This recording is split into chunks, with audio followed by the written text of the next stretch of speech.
two hikers walked down a trail and never walked back. On June 16, 2026, rangers found a 67-year-old man and a 68-year-old woman dead on the North Kaibab Trail in the Grand Canyon, a place that draws nearly 5 million visitors a year and kills over a dozen of them. The easy answer is heat, and the inner canyon does pass 109 degrees in the shade by noon.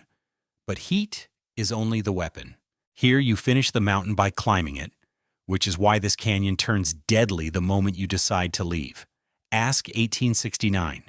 I want you to hold on to that idea because it is the whole story, and almost nobody believes it until it is too late. A mountain punishes you on the way up and rewards you on the way down. You climb into the danger, you get tired, and then you turn around and go home, downhill, recovering with every step. The Grand Canyon runs the opposite way. It is a mountain turned inside out. The summit is the parking lot. You start at the rim, 7,000 feet up in cool pine air, and the trail goes down.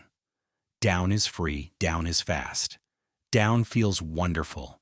And every foot you descend is a foot you will have to buy back later with your legs, your water, and your body temperature, at the exact hour of the day when all three are failing at once. The trap is not that the canyon is hard.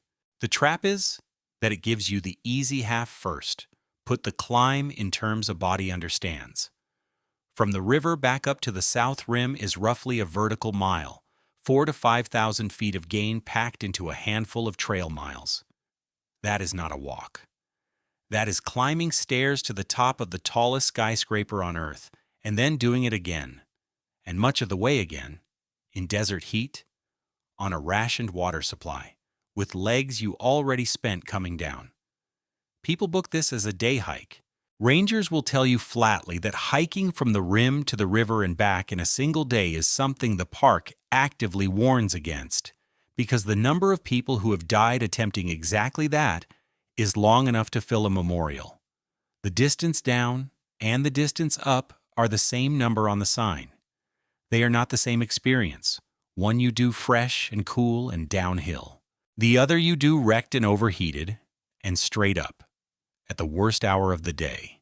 And the sign at the top does not draw that distinction, because a sign cannot. Look at it from orbit, and the shape gives the game away. A ragged blue-brown gash cut across the top of Arizona, 277 river miles long, in places 18 miles from rim to rim, and in one continuous drop a full mile deep. Zoom in on the south rim, on the cluster of buildings at Grand Canyon Village, and find the little notch where the South Kaibab Trail leaves the pavement. Now drop lower, past the first switchbacks, and put a single person on that trail at 10 in the morning. Give them one water bottle. That person, in that light, feeling that good, is the entire subject of this film. Because the numbers around them are already lying. Here is the first number that should frighten you. Translated out of degrees and into a human body. The air in the canyon warms as you descend, roughly 5.5 degrees Fahrenheit for every 1,000 feet you drop. And that is not a metaphor. It is physics you can feel on your skin. As the air sinks into the canyon, it gets compressed under the weight of everything above it, and compressing air heats it. The same reason the barrel of a bicycle pump gets warm in your hand. So a pleasant 85-degree morning at the rim is not 85 degrees where you are going.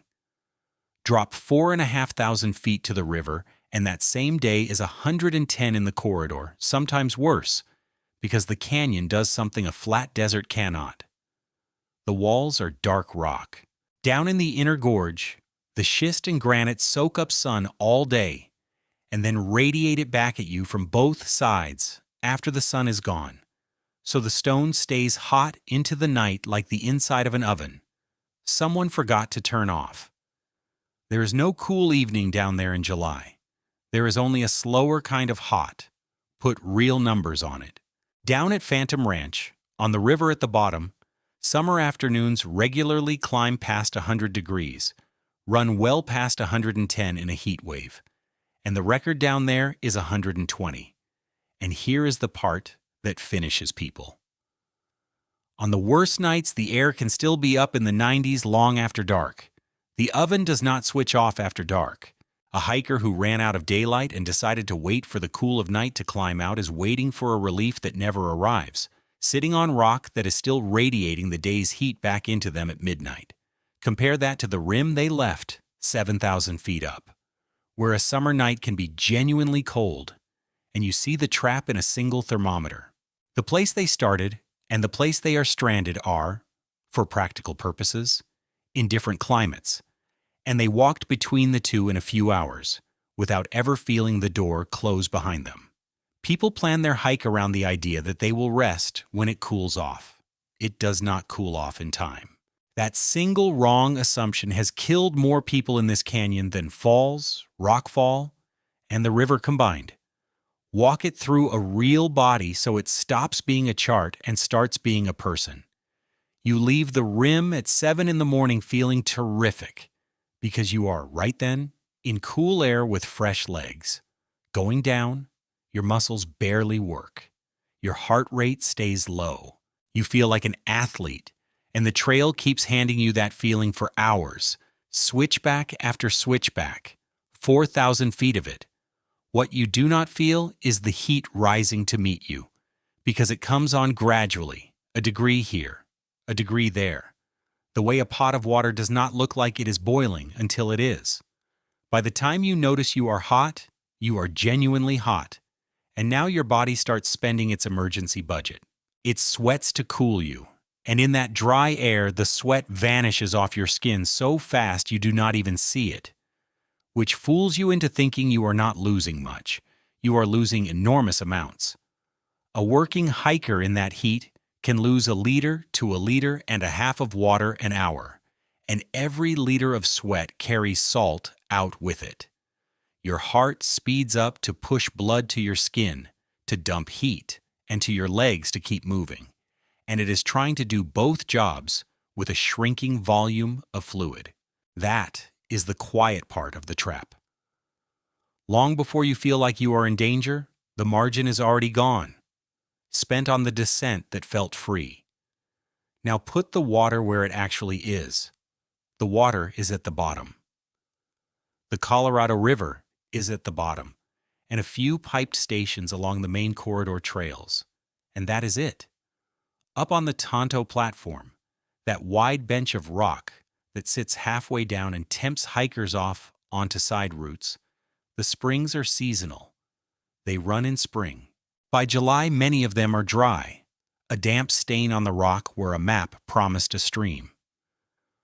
So a hiker who planned to refill mid-route arrives at the seep, finds nothing, and now faces a decision no one should face at 110 degrees, with a body already low. Push onto water you are not sure exists, or turn back uphill to water you know is behind you but 4,000 feet above. Both directions can kill you. That is the geometry closing. And even the people who bring enough water can die, because when you drink water and only water, sweating out salt for hours, you can flood your own bloodstream and drop your sodium until your brain swells. It is called hyponatremia, and it looks almost exactly like heat exhaustion. So the treatment that feels obvious, drink more, is the thing that finishes you. This is one of the cruelest tricks in the whole canyon, and it took the rangers years to fully understand it. For a long time, the standard advice was simply drink lots of water, and dutiful, careful hikers did exactly that, chugging water at every stop, proud of how well they were hydrating, and some of them collapsed anyway, confused and nauseated and stumbling, with every symptom of a person dying of dehydration. And a well-meaning rescuer who read it as dehydration and pushed more water into them could kill them, because their problem was not too little water, it was too little salt, their blood so diluted by hours of plain water and lost sweat that their cells were swelling, including the cells of the brain. The fix is salt, food, electrolytes. the exact things a person focused on water forgets. So the canyon sets a trap even for the responsible hiker who does everything the old advice said. Drink to thirst, eat your salty food, and you are usually fine. Follow the naive rule. Drink as much as you can, and you can drown yourself from the inside in the middle of a desert.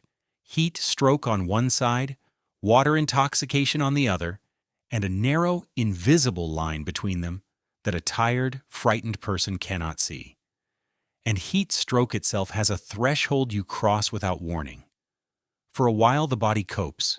You are hot, you are tired, you feel sick and dizzy, you might get a headache and cramps, but the cooling system is still running and you are still, in medical terms, in heat exhaustion. Which is survivable if you stop and cool down and get fluid and salt back in. Then at a certain core temperature, the system fails. The sweating that was keeping you alive shuts off. The body can no longer shed heat faster than it makes it, and the temperature runs away upward. And the organ that goes first is the brain.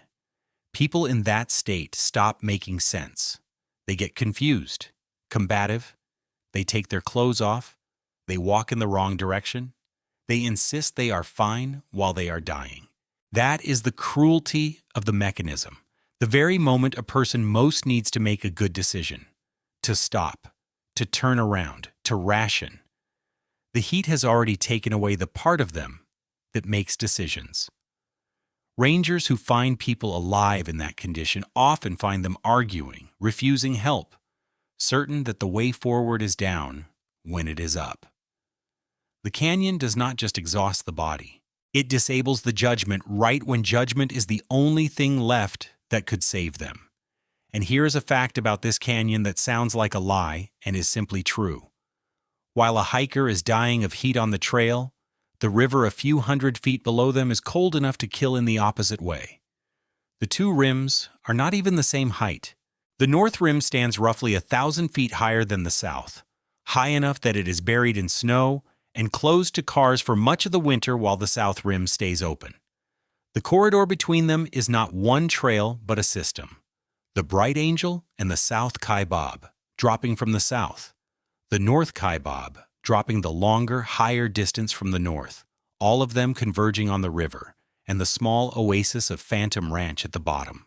And that river at the bottom, the Colorado, runs at something like 46 to 50 degrees Fahrenheit, cold enough that a person who falls in and cannot get out fast loses the use of their hands and then their body in minutes. So the canyon holds two lethal climates stacked on top of each other: heat stroke on the trail, hypothermia in the water. A person can be dangerously overheated and, a short scramble away, be looking at water that would kill them by cold. No flat desert does that.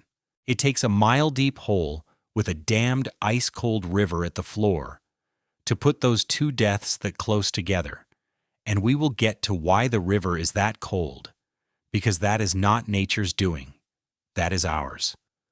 There is one more killer here, and it is the one that fits the whole thesis of this film most exactly, so pay attention to it. A large share of the people who die in this canyon are not killed by a fall or a flood, or even directly by the heat. Their hearts stop.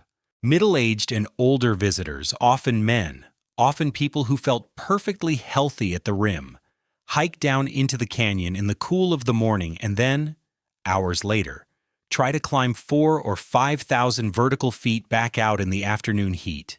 And the combination of hard exertion, dehydration, thinner air, and temperature triggers a cardiac event on the way up. Think about what that means against everything we have said. The canyon does not even need to trick you into the wrong drainage or catch you without water. It can simply wait for the climb out, the mandatory uphill half that this inverted mountain saves for last, and let the effort of leaving stop the heart of a person who descended feeling fine. You finish this mountain by climbing it, and for some people the climb is the thing that kills them, on a trail, in sight of help, doing exactly what the trip required. So the body is failing. Now try to call for help. This is where the walls stop being scenery and become a machine A cell phone or a radio needs line of sight or close to it, a clear path to a tower or a repeater or another antenna. The canyon is nothing but obstruction.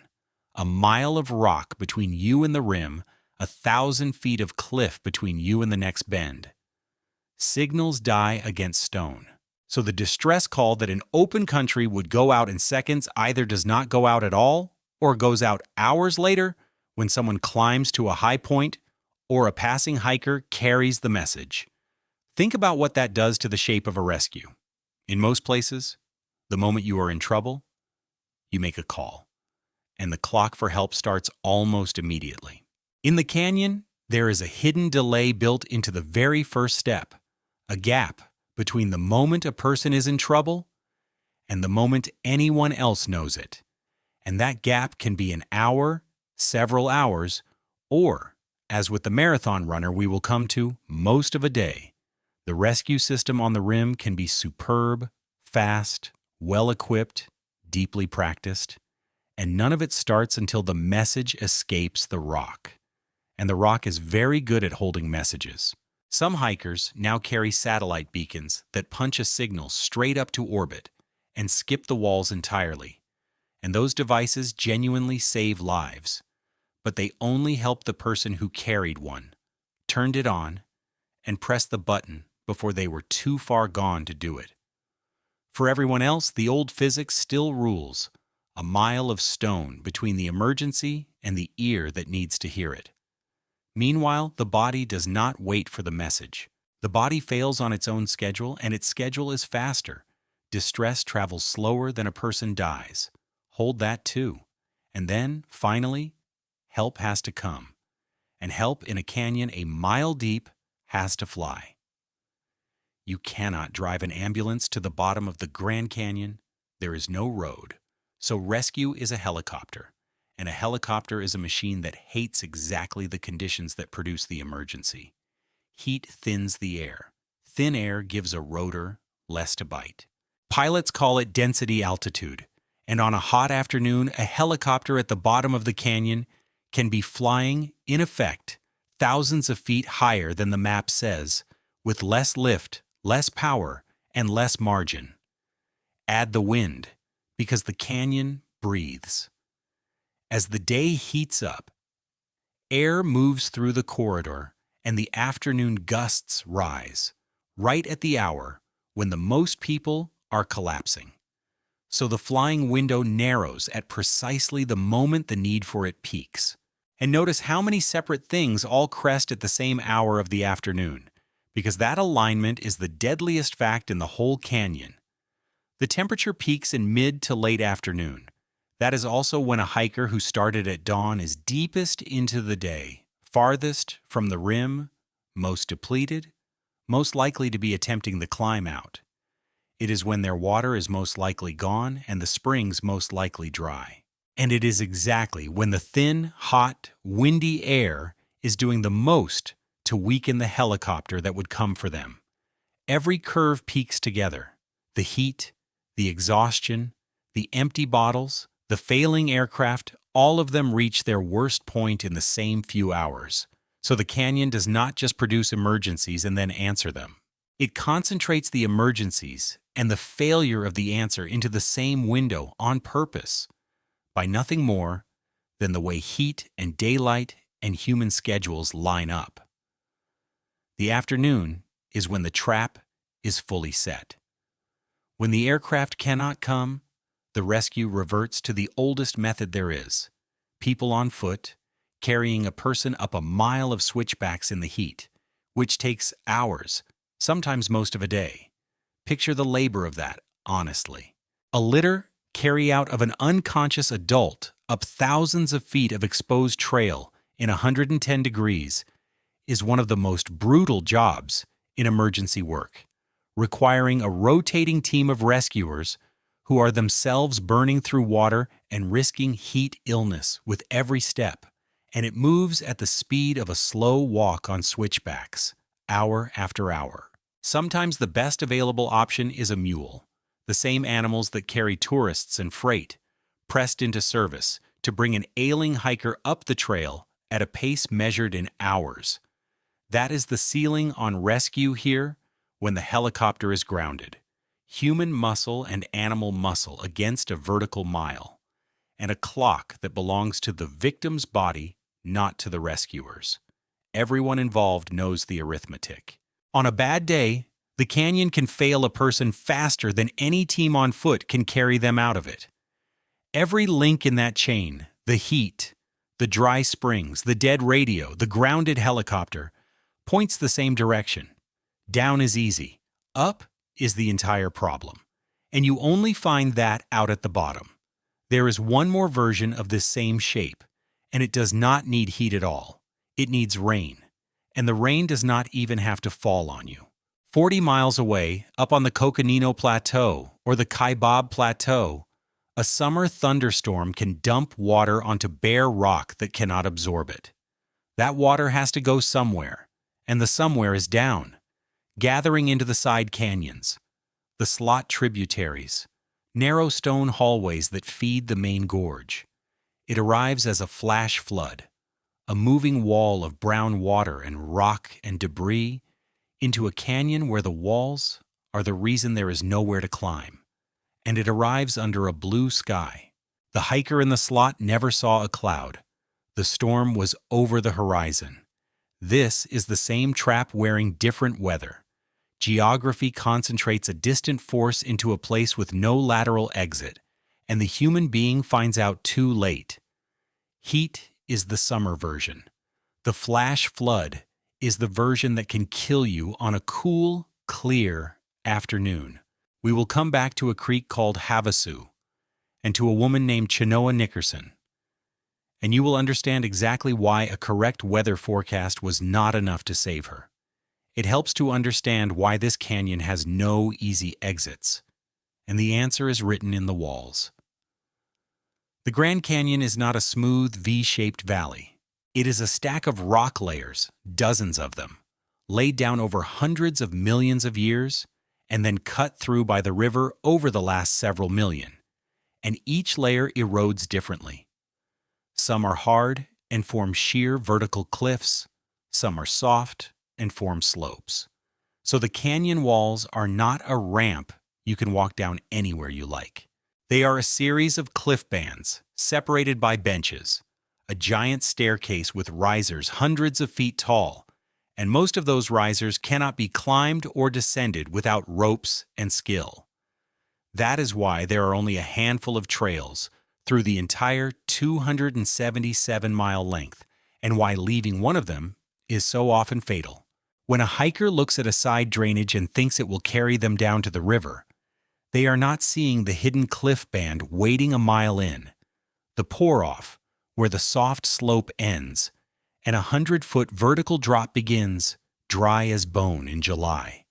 The layers that make the canyon beautiful, the banded reds and whites and blacks that everyone photographs, are the exact same layers that turn a logical-looking shortcut into a trap with no bottom exit. Remember that when we get to the marathon runner who followed a ravine toward water, she was certain it would reach.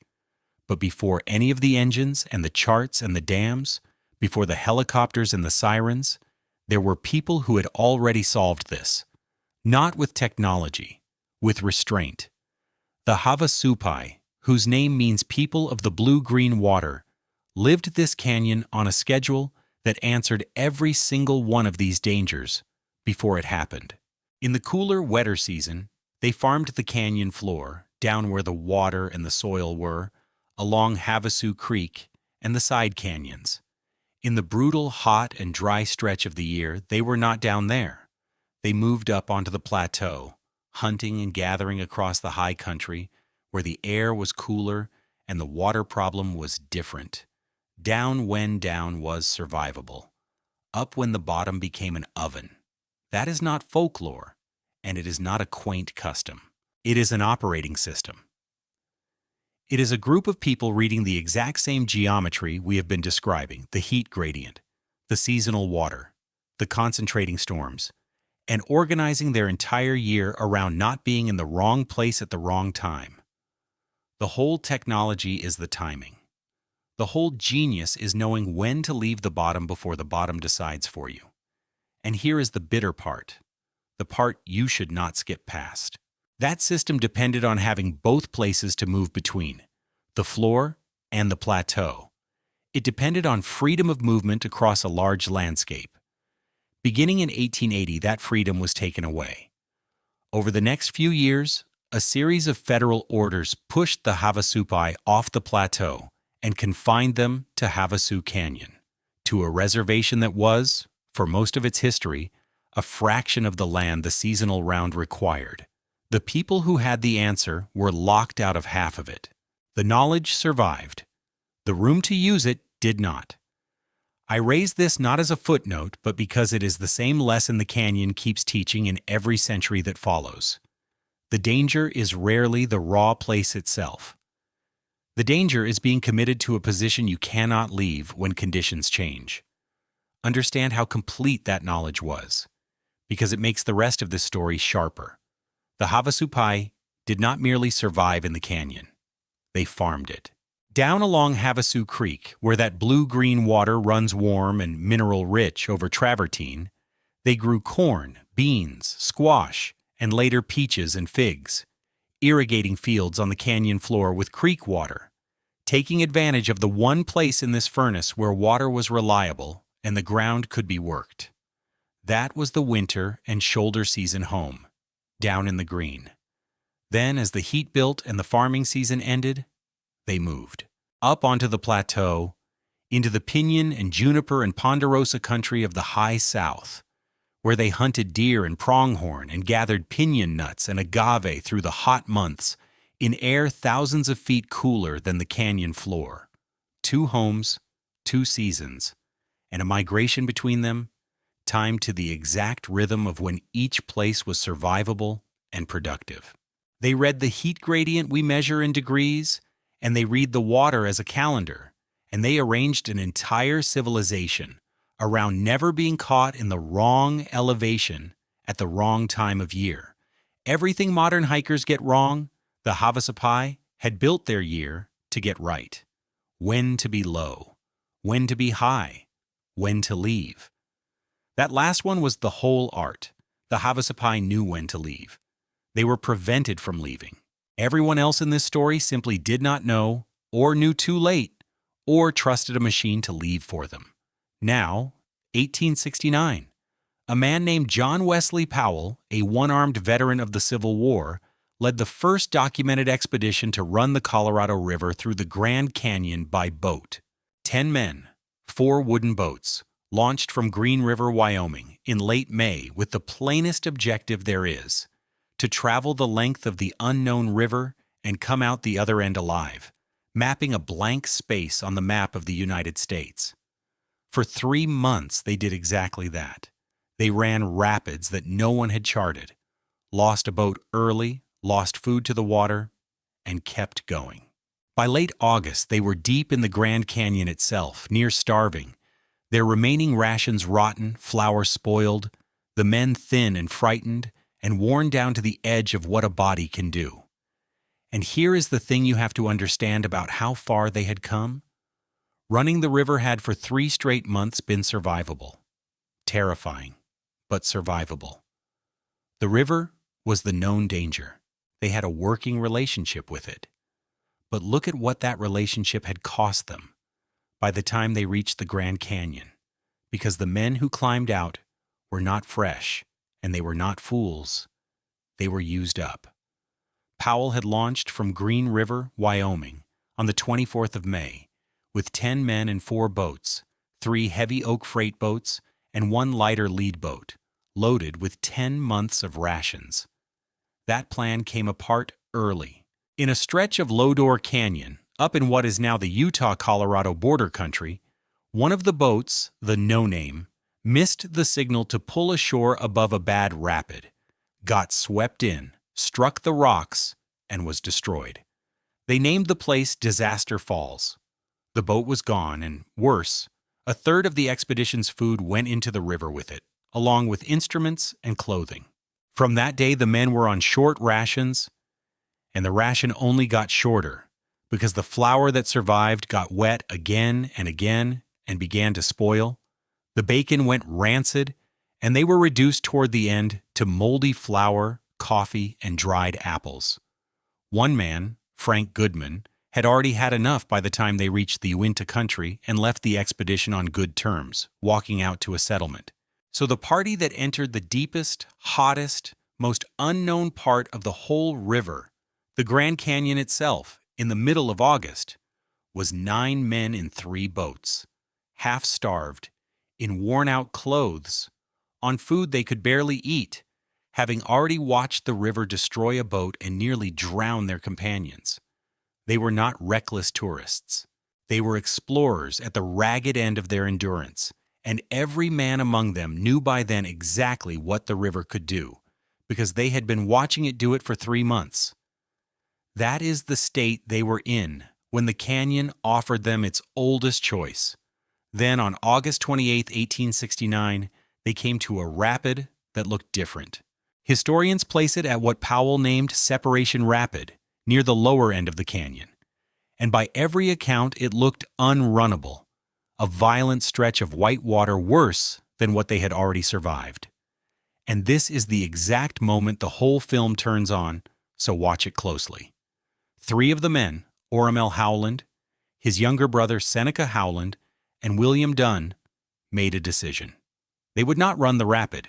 They would leave the river and climb out, up the north side onto the plateau, and walk to the Mormon settlements they believed were within reach. To them, at that moment, with rotten food and a rapid that looked like death by water, the rim looked like safety. The land looked survivable, and the river looked lethal. It was a reasonable read. It was the same read 1,000 hikers make in reverse every summer, that the way out is safer than staying put. The pressure was real. Starvation, exhaustion, boats coming apart, a rapid that genuinely might have killed them all. They chose the ground. Powell and the remaining 5 men ran the rapid. They ran it clean. And within 2 days, the men who stayed with the river were out of the canyon and safe, alive, the expedition complete. The men who chose the rim were never seen again. What happened to the Howland brothers and William Dunn is one of the oldest arguments in the history of the American West, and I am not going to pretend it is settled, because it is not. Powell's own account, published in his 1875 report, held that the 3 men climbed out and were killed by a band of Shivwits Paiute, a story Powell got secondhand, through the Mormon interpreter Jacob Hamblin, in a conversation Hamblin translated. That is the version in the textbooks, but it rests on a translated second-hand account, and later researchers tore at it. Robert Brewster Stanton, who ran the river himself 2 decades later and interviewed survivors, laid out a competing case in his work later published as Colorado River Controversies. William Hawkins, one of the expedition's own boatmen, gave testimony that disputed not only who killed the 3 men, but why they left in the first place. Some versions have the departure driven by a bitter conflict within the party rather than pure fear of the rapid. Some have the men killed by settlers, not the Shivwits, in a case of mistaken identity. The honest answer, the one this film will give you every time the record forks, is that we do not know. The exact sequence remains uncertain.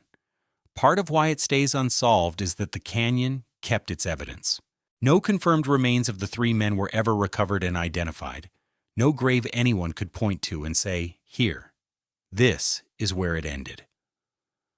What survived was accounts, second-hand and third-hand, translated and remembered and contradicted. Exactly the kind of record a place this remote produces, where the truth walks up onto a plateau and never comes back down to be checked. 150 years later, historians are still arguing over 3 men because the canyon never gave enough back to settle it. What is not uncertain is the shape of it. The men who trusted the river lived. The men who trusted the rim died. The exit was the danger. Powell named the place Separation Rapid for what happened there, and there is a final turn of the knife that ties the whole century together.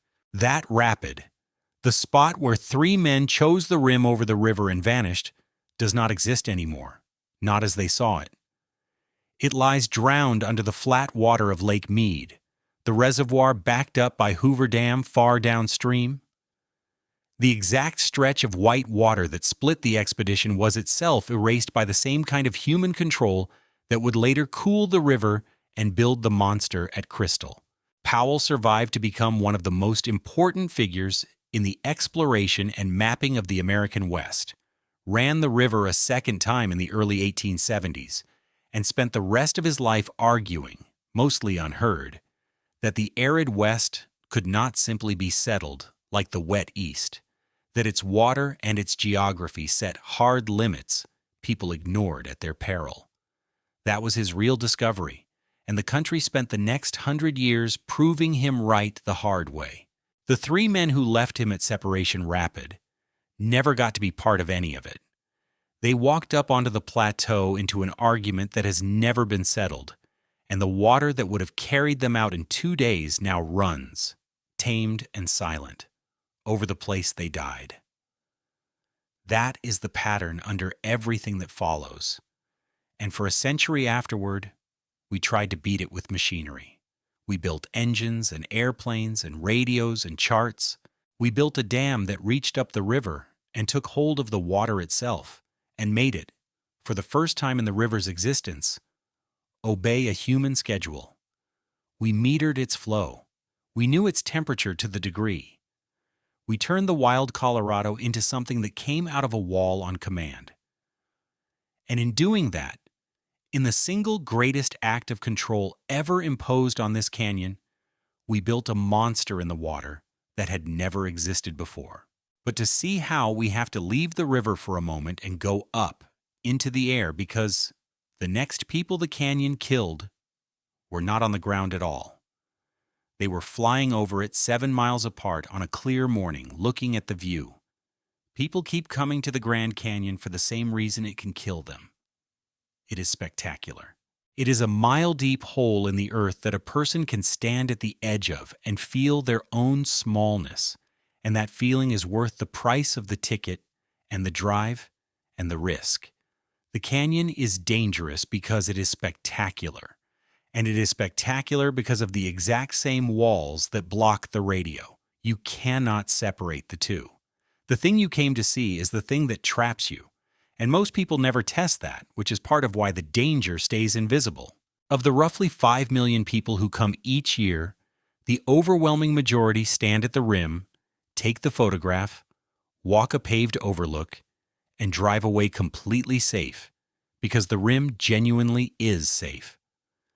The killing happens to the small fraction who go below the rim, and it happens disproportionately to a particular kind of person, not the timid, but the confident. The person fit enough and bold enough to start down a real trail, who looks at the vista and feels invited rather than warned. 5 million witnesses to the beauty, a dozen or more deaths a year among the few who accept the invitation to go deeper. And that ratio is exactly why the reputation never catches up to the reality. The Overlook crowd goes home and tells everyone the Grand Canyon was gorgeous and easy, because for them it was. And the next confident hiker inherits that impression and carries it down a trail it does not apply to. And for most of the 20th century, the crowds pressing against that edge kept growing, on the ground, and increasingly, in the air above it. Because the best way to take in something 277 miles long is to fly its length and look down. Understand the sky of 1956 because it is nothing like the sky above you now. There was air traffic control, but it did not own the whole map. Near the busy airports and along the designated federal airways, the low-altitude highways in the sky, controllers on the ground tracked flights and kept them apart. But climb up above the airways, out over the vast, empty, gorgeous middle of the American West, and you left that umbrella. Up there, at the cruising altitudes the big propeller airliners used, the airplanes were largely on their own, flying under visual rules, and the entire safety system reduced to 2 words: see, and be seen. A pilot's eyes were the radar. If two airplanes were converging, the theory went, somebody would look up from the instruments, notice the speck growing in the windshield, and turn. It had worked for decades because the sky was big and the airplanes were few. But the airplanes were no longer few. Traffic had grown fast after the war, and the sky over the west was filling with metal that was all trying to use the same good weather and the same scenic detours, converging on the same spectacular airspace, trusting a pair of human eyes to catch a closing speed of hundreds of miles an hour in time to matter. On the morning of June 30th, 1956, two airliners took off from Los Angeles 3 minutes apart. Trans World Airlines Flight 2, a Lockheed Super Constellation, was bound for Kansas City. United Airlines Flight 718, a Douglas DC-7, was bound for Chicago. Between them, they carried 128 people, crew and passengers, families, a honeymoon couple, children. This was the golden age of the propeller airliner, the last few years before jets, and air travel had become something ordinary people did. What had not caught up was the system for keeping those airplanes apart. Once an airliner climbed away from the immediate vicinity of an airport and out over the open country of the American West, it largely flew under a rule, as old as flying itself: see and be seen. The pilots were responsible for looking out the window and not hitting anything. Over the empty desert, in clear weather, that had always seemed like enough. Both flights were cruising at 21,000 feet. Both were, in the language of the day, off airways, out over the uncontrolled airspace above the canyon country, and there is a detail here that turns a technical fact into a human one. There were building thunderstorms that morning, and airline crews routinely deviated around weather to give passengers a smoother ride and a better view. And there was no better view in North America than the one directly below them.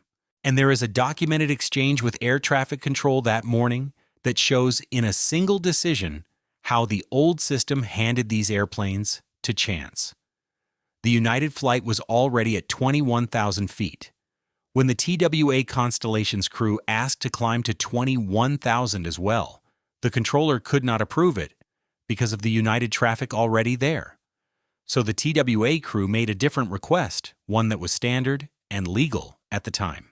They asked for what was called 1,000 on top, meaning permission to fly under visual rules at least 1,000 feet above the clouds, at whatever altitude they chose. That was approved. And with those 3 words, the responsibility for keeping the two airplanes apart passed off the controller's board and into the pilot's eyes. Both airplanes ended up at the same altitude, in the same magnificent airspace. Legally, each crew now solely responsible for seeing the other. The system had not failed. The system had, by its own rules, stepped back and left it to 2 pairs of human eyes over the most distracting scenery on the continent.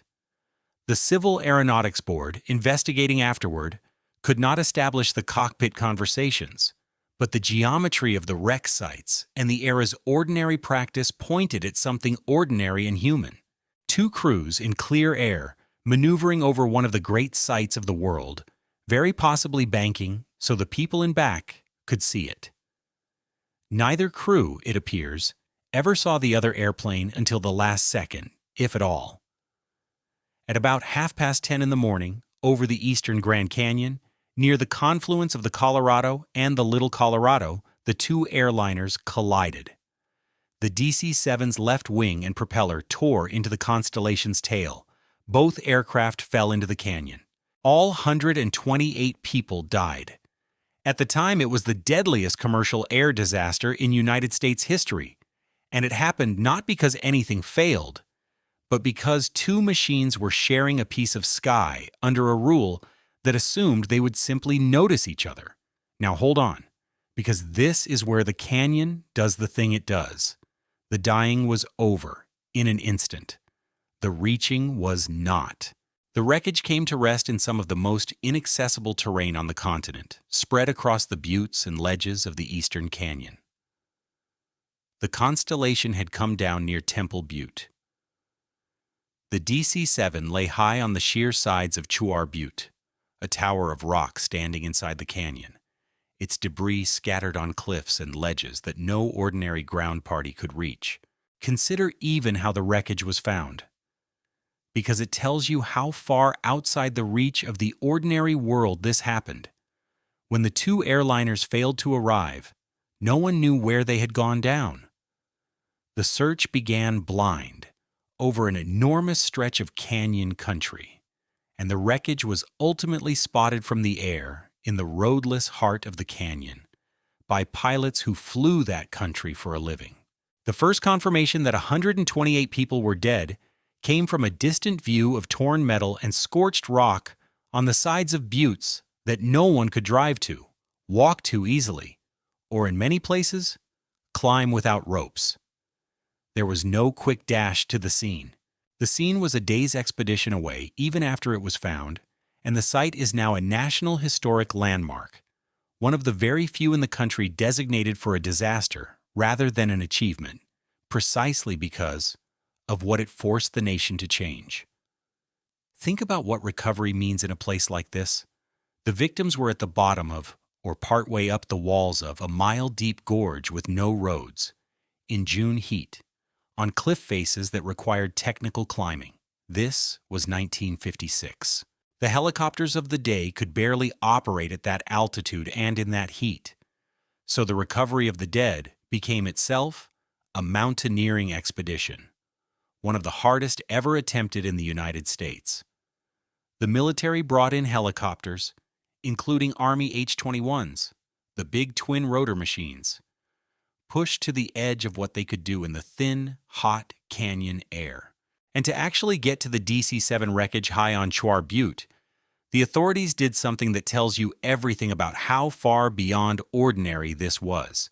They brought in mountaineers, a team of Swiss guides, experienced alpine climbers, along with members of the Rocky Mountain Rescue Group from Colorado, were flown to the site to climb the butte and work the wreckage on the cliffs. Men who had trained on the Alps and the Rockies, roping up on a tower of crumbling desert sandstone in the heat to bring down the remains of strangers. And desert sandstone is its own particular danger for a climber, worse in some ways than the solid rock of the Alps, because it is soft and rotten and untrustworthy, breaking away in the hand, refusing to hold an anchor, a rock that looks climbable and betrays you. That is why they had to import specialists. This was not a job for local searchers with good intentions.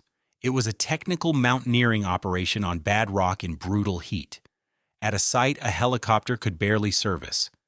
And the people who did it were volunteering to risk their own lives on a cliff not to save anyone, because there was no one left to save but simply so that families 1,000 miles away might have something to bury. Every layer of this disaster, from the collision to the recovery, was set by the same fact. The canyon makes everything, even the aftermath, into an expedition. Even with all of that effort, roughly half of the victims could never be individually identified.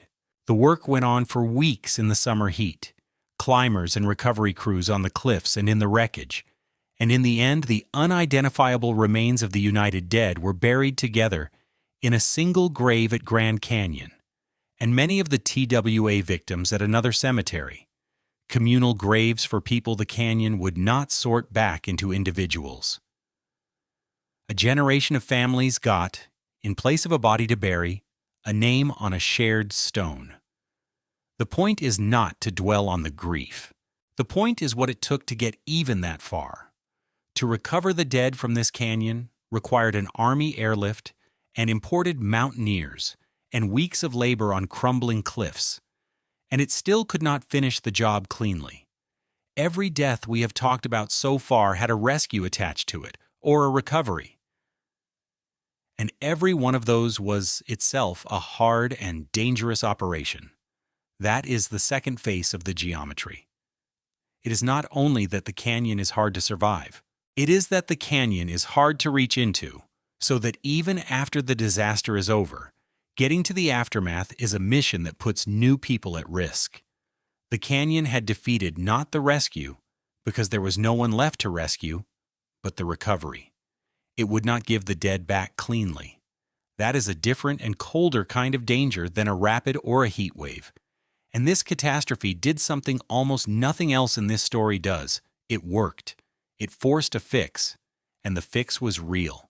The public was horrified, and the horror had leverage. The collision over the Grand Canyon became the case that broke the old system. In 1958, Congress passed legislation creating the Federal Aviation Agency, later the Federal Aviation Administration, with the authority to run a national air traffic control system with real teeth. Radar coverage expanded. High-altitude airways became controlled airspace, where somebody on the ground was tracking the airplanes and keeping them apart. And see and be seen stopped being the last line of defense over the open country. 128 people died over this canyon, and in the plainest sense, made flying safer for everyone who came after. It is worth sitting with the size of that debt. In 1956, flying was still glamorous and still new to most families. A thing you saved for, dressed up for, an adventure. The people on those two airplanes were ordinary Americans crossing their own country in the modern way, trusting a system they had every reason to trust, and they were killed not by a storm or a mechanical failure, but by the simple fact that the rules had not kept pace with how many of them were now in the sky. The public understood that instinctively, and the outrage was enormous, and that outrage is what gave reformers the leverage to force through a national system that the airlines and the bureaucracy had resisted for years. It is one of the clearest cases in American history of a disaster directly rewriting the law. The dead over the Grand Canyon bought the air traffic control system that has kept airliners apart ever since. If the story of the Grand Canyon were a story about problems getting solved, it could almost end there, on a note of hard-won progress. It does not end there because the canyon has a way of taking a solution and turning it into new traffic. Controlled airspace and a safer system did not make people stop wanting the view. It made more of them come to get it. Air tours over the Grand Canyon grew into an industry. Hundreds of thousands of passengers a year in small planes and helicopters, threading the same corridors for the same reason the airliners had deviated in 1956, because it is the most spectacular thing you can show a person from the air. And on June 18, 1986, it happened again, smaller, but the same in its bones. A de Havilland Twin Otter operated by Grand Canyon Airlines and a Bell helicopter operated by Helitech collided in flight over the canyon. 25 people died. 30 years after 1956, in the same airspace, over the same rock, two more aircraft carrying people to see the view had found each other with the ground a mile below. And notice the shape of it, because it is the recurring shape of this whole story. The fix that followed 1956 had made the airliners safe from each other, and into that safer sky had poured an entirely new kind of traffic, low and slow and constant, sightseeing planes and helicopters weaving through the canyon at close range, a form of flying that barely existed in 1956 and that the earlier reforms were never designed to govern. Every solution had drawn a new crowd into the danger it thought it had closed. Once again, two aircraft sharing spectacular airspace, and once again the answer was regulation. The FAA imposed Special Federal Aviation Regulation 52, carving the canyon airspace into defined corridors and flight-free zones, routes and floors, and rules designed to keep the sightseeing traffic separated. And the scale that regulation was trying to manage is staggering. The Grand Canyon became one of the busiest air tour operations on Earth, with something on the order of tens of thousands of flights a year threading the canyon. Hundreds of thousands of passengers lifted out over the rim to look down at the thing that had killed the passengers of 1956. The corridors carved by SFAR 52 were an admission in the language of federal regulation, that this specific piece of sky was so crowded and so desirable that it had to be sliced into lanes like a freeway, a safer system, and inevitably more traffic flowing through it, because every improvement in safety lowers the felt cost of coming, and lowering the cost brings more people to the same unforgiving rock. Keep that engine in mind. It runs through everything. We make the place safer, and in making it safer, we invite more exposure to it. The rock does not change. Only the number of people meeting it does. Now come back down to the water, because the most disturbing thing we ever did to this canyon was not in the air. It was the dam, and to understand what the dam did, you first have to understand a single rapid, and to understand the rapid, you have to go back to a night in the winter of 1966, when it did not yet exist. Below the confluence, deep in the canyon, a side canyon called Crystal Creek comes down from the north to meet the Colorado. For as long as anyone had run the river, the mouth of Crystal Creek was nothing. A riffle. Boatmen barely noticed it. There was no rapid there worth naming. Then in early December 1966, a storm parked over the north rim and the plateau and dropped an extraordinary amount of rain and snowmelt onto the high country. That water gathered into Crystal Creek and came down the side canyon not as a stream, but as a debris flow. A moving slurry of water, mud, boulders, and rock. Some of the boulders the size of cars, the whole mass surging down the tributary and out into the main river. This is worth understanding as physics, because it is how nearly every big rapid in the Grand Canyon was actually built. A debris flow is not a flood of water carrying some rocks. It is closer to wet concrete moving downhill, so thick and dense that it can float and roll, boulders a clear river could never budge, tumbling them for miles down a steep side canyon.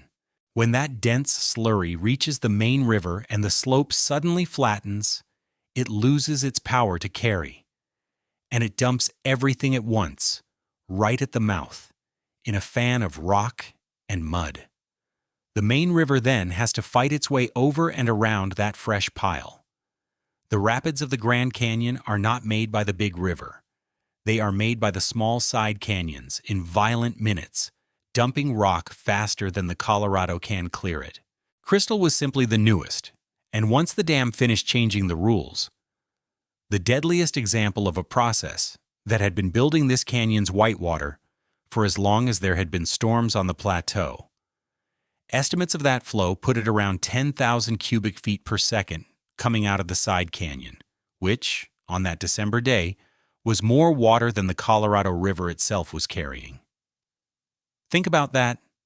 A side creek, for a few hours, outmuscled the main river, and it dumped its entire load of rock right at the mouth, building a fan of debris that shoved the Colorado hard against the far wall and pinched the river down to roughly a quarter of its former width. Overnight, a rapid was born. Where there had been a riffle, there was now a constriction full of rock with the whole river forced through it. In the natural order of things, that would not have lasted. The Colorado, in its wild state, flooded every spring, when the snowpack of the Rockies melted and poured down, and those annual floods were enormous, sometimes 10 times the normal flow. A flood like that is a bulldozer. It would have picked up the debris fan at Crystal, redistributed the boulders, and sculpted the new rapid down into something the river had digested 1,000 times before over the ages. The river built its own rapids and then filed them down. That is how the canyon had always worked. But by 1966, the river no longer flooded, because in 1963 the gates had closed on Glen Canyon Dam, upstream, just above the head of the Grand Canyon. The dam is the great act of control in this story. Glen Canyon Dam is a wall of concrete more than 700 feet high, plugging the Colorado just above the Grand Canyon and backing up a reservoir, Lake Powell, that stretches nearly 200 miles upstream into the desert. It was finished in the early 1960s to store water for the arid Southwest, and to generate hydroelectric power. And by any ordinary measure, it is a triumph, one of the great engineering works of the century. But a dam does not just hold water. It intercepts everything the river carries and everything the river does. It caught the sediment, the red silt that gave the Colorado its name and color, so the water below runs clear and green instead of muddy red. It caught the seasonal pulse, the spring floods and the low winter flows, and replaced them with a steady, managed release. It turned the wild, seasonal, sediment-heavy Colorado into a managed release, a river metered out of the bottom of a reservoir on a schedule set by human needs for water and electric power. And that is exactly why the river is now colder than the Baltic Sea in a 110-degree desert, a fact worth stopping on, because it sounds impossible, and it is completely true. The dam releases water from deep in the reservoir behind it, from far below the sun-warmed surface. So for most of the dam's history, the water entering the Grand Canyon has come out at something like 46 to 50 degrees Fahrenheit, cold in every season. A hiker can be dying of heat stroke in the corridor, and a few steps away the river running past is cold enough to kill by hypothermia. And the cold water does not wait around to kill you slowly either. Water in the 40s does something immediate to a human body. The first plunge triggers an involuntary gasp and a racing heart, dangerous in itself if your face is underwater. Within minutes, the cold steals the strength and coordination from your arms and hands, so that a strong swimmer who fell, confident of reaching shore, finds their hands no longer gripping and their strokes no longer working, the body shutting down the extremities to protect the core. People overboard in that river do not have the leisurely fight against cold that the movies show. They have minutes of useful function before the water takes their coordination. And in a current, minutes is often not enough to reach a bank. That is why a rafting flip in the Grand Canyon is so much more dangerous than the same flip on a warm river. The swim itself, in that cold, is a race most people do not realize they are losing until their hands stop obeying them. Two opposite lethal temperatures, a mile apart in elevation and a few feet apart on the ground. That is the dam's fingerprint on the water. And the temperature is only the most obvious fingerprint. The dam also caught the river's sediment, the vast load of sand and silt the wild Colorado used to carry and deposit. And with the annual floods gone, there was nothing left to rebuild the sandbars and beaches inside the canyon. The very places boaters camp and the ecosystem depends on. Those beaches began to wash away and not come back, because the river below the dam runs clear and hungry and starved of the sand that used to replace them. It got so serious that in 1996 the government did something that tells you exactly how much the dam had changed the river. They staged an artificial flood on purpose, opening the dam to send a deliberate high flow down the Grand Canyon to try to stir up what sediment remained and rebuild the beaches. An experiment they have repeated since. Read that again. We built a dam to stop the floods, and then we had to manufacture fake floods to undo some of the damage stopping the floods had caused. Every act of control on this river has brought a consequence somewhere downstream, and the deadliest of those consequences was waiting at the mouth of a side canyon called Crystal. And the dam did one more thing, quietly, that nobody understood until it turned deadly. By ending the annual floods, it took away the one force that would have tamed the new rapid at Crystal. The bulldozer stopped coming, so the debris fan of 1966 just sat there, year after year, a loaded constriction that the river no longer had the muscle to rework. For close to 20 years, the flows were tame, controlled, moderate, and Crystal grew infamous among river runners as a hard rapid, but a known one. What no one had ever seen was Crystal with real water pushed through it because after the dam, real water never came. The monster was built and then left alone, waiting for a flood the dam was specifically designed to prevent. In 1983, the dam lost control. That spring, the snowpack in the Rockies was far bigger than forecast, and a fast, warm melt sent far more water into the reservoir than the operators had planned for. By late June, the reservoir behind Glen Canyon Dam was rising toward the top, and to keep it from overtopping the dam, the operators were forced to do the thing they least wanted to do. They opened the spillways, the emergency tunnels bored through the canyon walls to carry excess water around the dam, and the spillways began to destroy themselves. The water tearing through them at enormous speed caused cavitation, a process where the pressure drops so low in fast-moving water that the water briefly boils into vapor bubbles, and those bubbles collapse against the tunnel walls with tremendous force, hammering the concrete apart. Chunks of concrete and then red sandstone came blasting out of the bottom of the spillway tunnels. The operators could see the dam eating itself.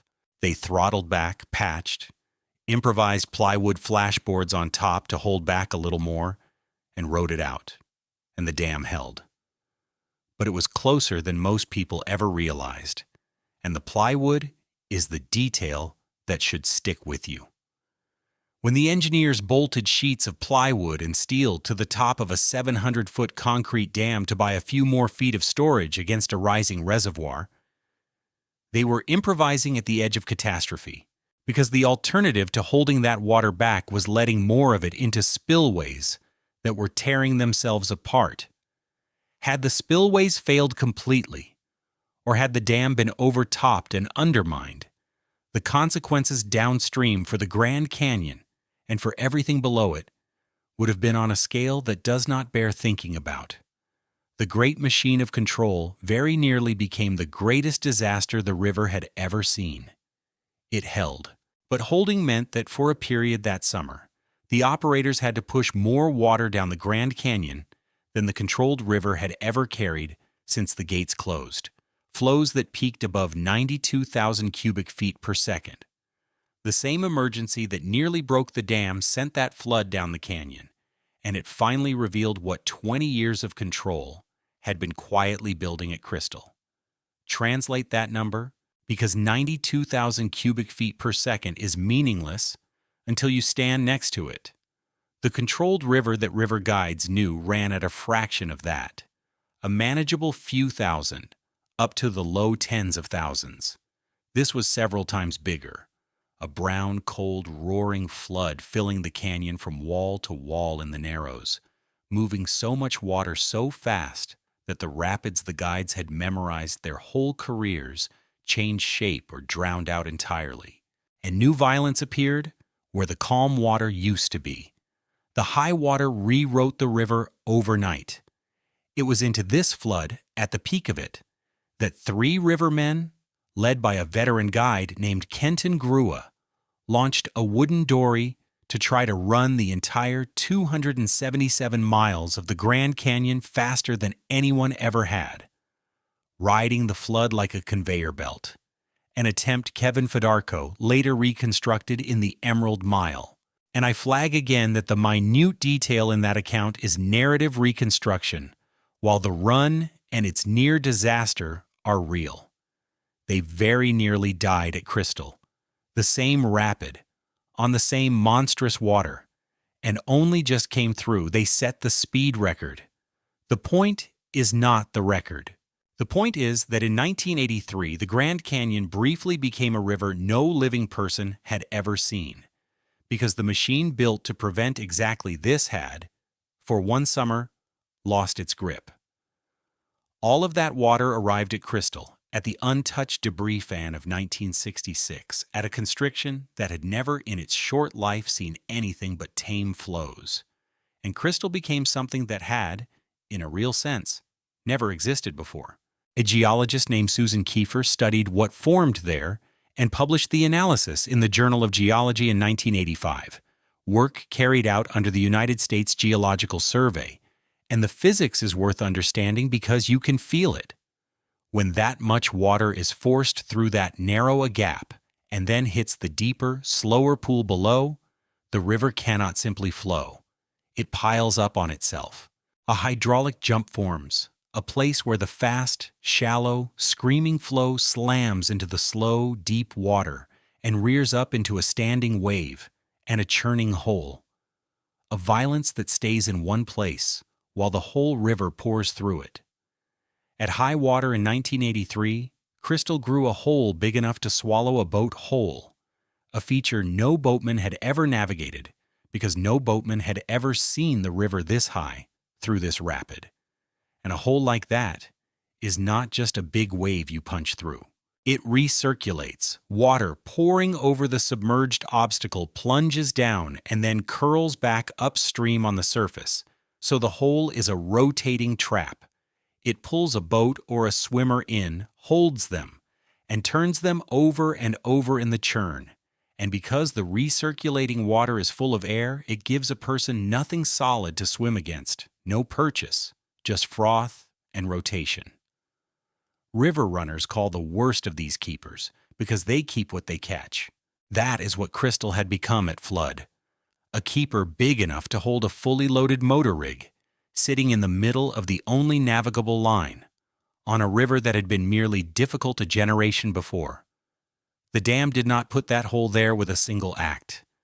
It put it there with 20 years of quiet restraint, by never once sending down the flood that would have torn the debris fan apart, and then losing control in the one summer that mattered. The control device had created the hazard. 20 years of obedient, tamed flows had built a rapid and then preserved it intact. And the one summer the machine slipped, it unveiled the monster it had been keeping. The people who found out first were on a commercial motor trip. On June 25, 1983, a large motorized raft run by Tour West, carrying paying passengers down the high, brown, roaring river, came into Crystal. At those flows, the safe route through was a matter of feet, and the current was unlike anything the guides had trained on.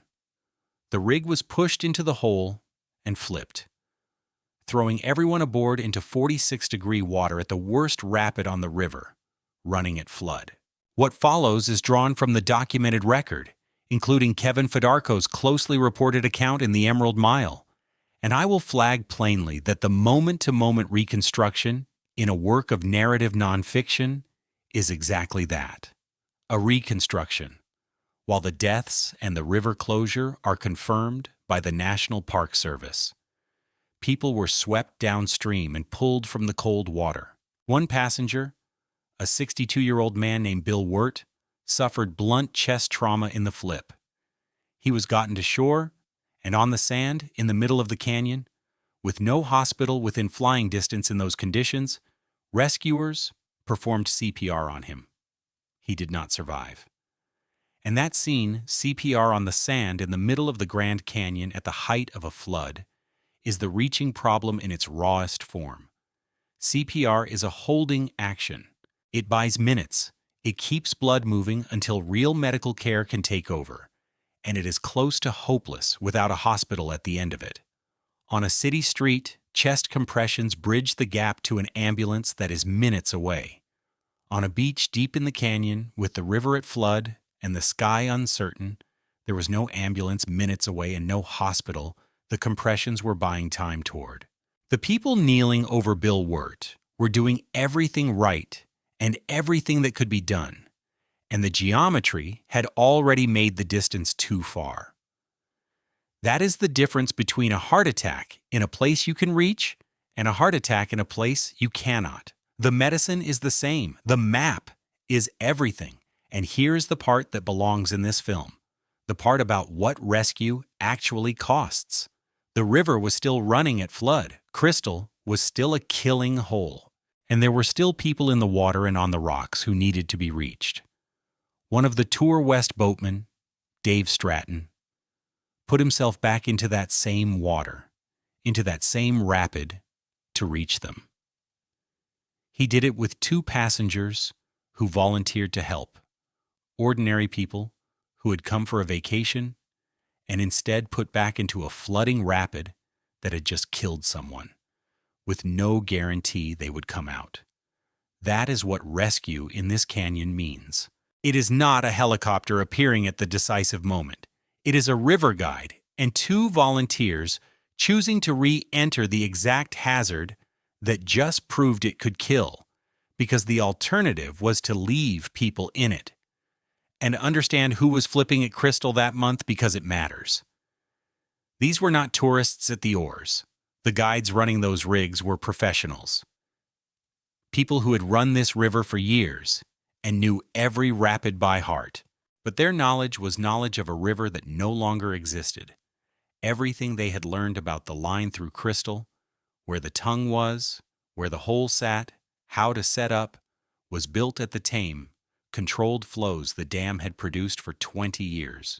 At 92,000 cubic feet per second, the rapid was a different animal in a different place.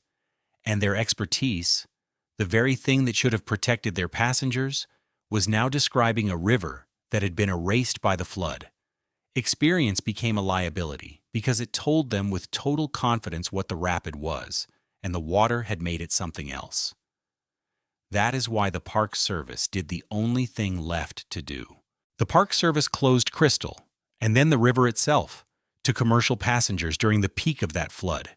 The most controlled river in America had for one summer become too dangerous to run, and it had done so at a rapid that the act of controlling it had created and preserved.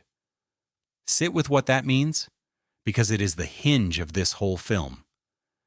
We built the dam to remove danger, to end the destructive floods, to make the river reliable. And the dam, by removing the floods, quietly manufactured and then stored a hazard that the floods would have erased until the one-year control failed and the hazard was released at full strength. The machine that tamed the river built the worst rapid on it. So here's the question that should be crawling up your spine by now. If the single greatest device we ever used to control this canyon made one part of it more deadly, not less, then what about all the smaller controls? What about the maintained trails, the shuttle buses, the ranger stations, the water pipelines, the weather forecasts, the emergency beacons, the entire apparatus of modern safety we have wrapped around the Grand Canyon? What did those make worse, even as they made so much better? Because the next people to die did not lack technology. They had all of it. They had marathon-level fitness and trail maps and rangers and a communication network and a warning system, and it did not save them. It may, in the cruelest way, have helped kill them. Margaret Bradley was 24 years old and she was not careless. She had run the Boston Marathon in around 3 hours, which is to say she was a genuinely serious distance runner, the kind of person whose body could do things most bodies cannot. Disciplined about training, comfortable with suffering, comfortable pushing through the wall that stops other people. On July 8, 2004, she and a companion set out to do a rim-to-river day hike in the Grand Canyon, dropping in from the Grandview Trail on the South Rim, down toward the Colorado and back. For a marathoner, it reads like a hard but reasonable day. Big descent, big climb, long miles, but nothing an elite runner would blink at on paper. That is the trap in a single sentence. On paper, here is the objective. Get down to the river and back in a day, under your own power, the way strong people test themselves. Here is the initial condition of control: 2 fit hikers, a clear plan, a well-known route, an early start. And here is the first warning, the one the canyon always gives and people always misread. The water ran out. This was July, deep summer, the hot and dry stretch of the year the Havasupai used to spend up on the plateau.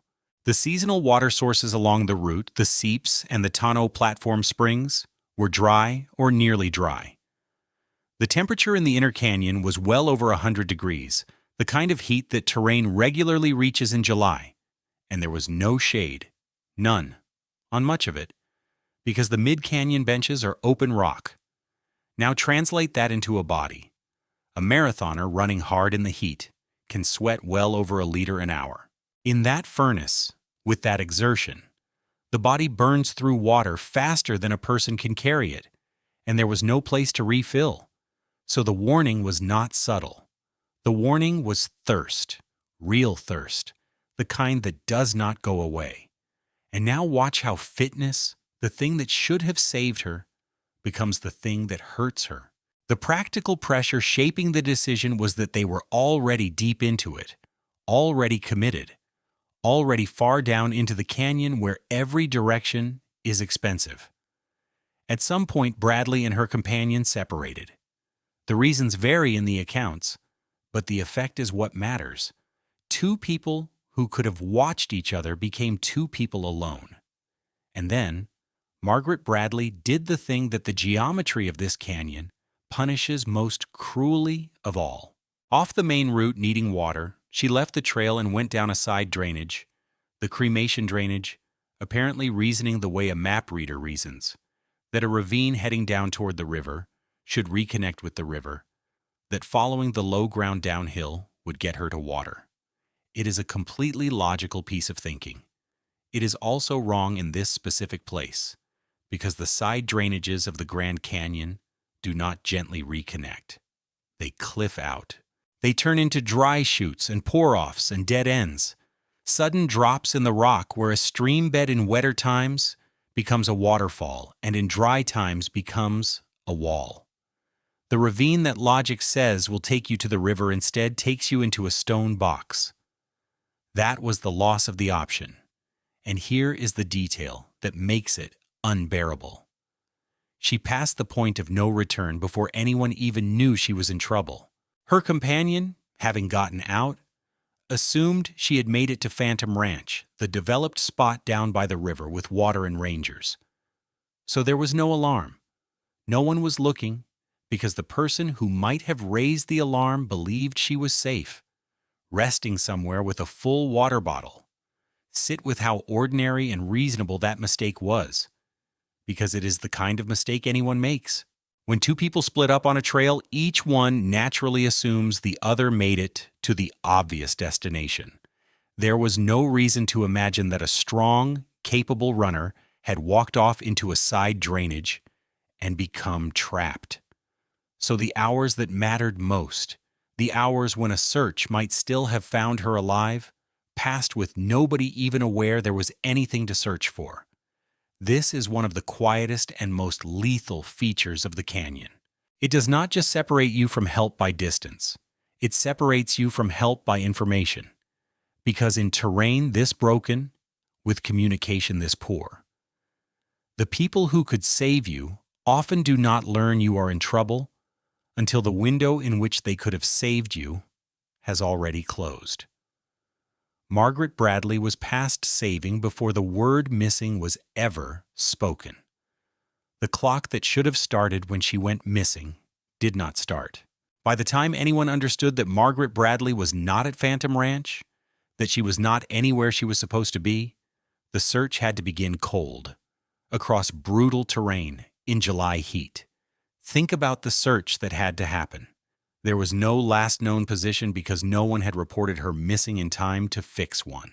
There was only a rough idea of the route she had intended, and the vast, broken, cliff-cut terrain between the Grandview Trail and the river. Thousands of acres of ravines and benches and side drainages in July heat that grounds the searchers as surely as it kills the lost. Searching the Grand Canyon for one person is not like searching a forest. It is a three-dimensional problem, up and down cliff bands, into slot drainages that a helicopter cannot see into from above, and a ground team cannot enter from below. And every hour spent looking is an hour the terrain and the heat work on both the missing person and the people looking for her. She was found by aerial search around 2 in the afternoon on that Saturday, in the drainage, dead of the heat.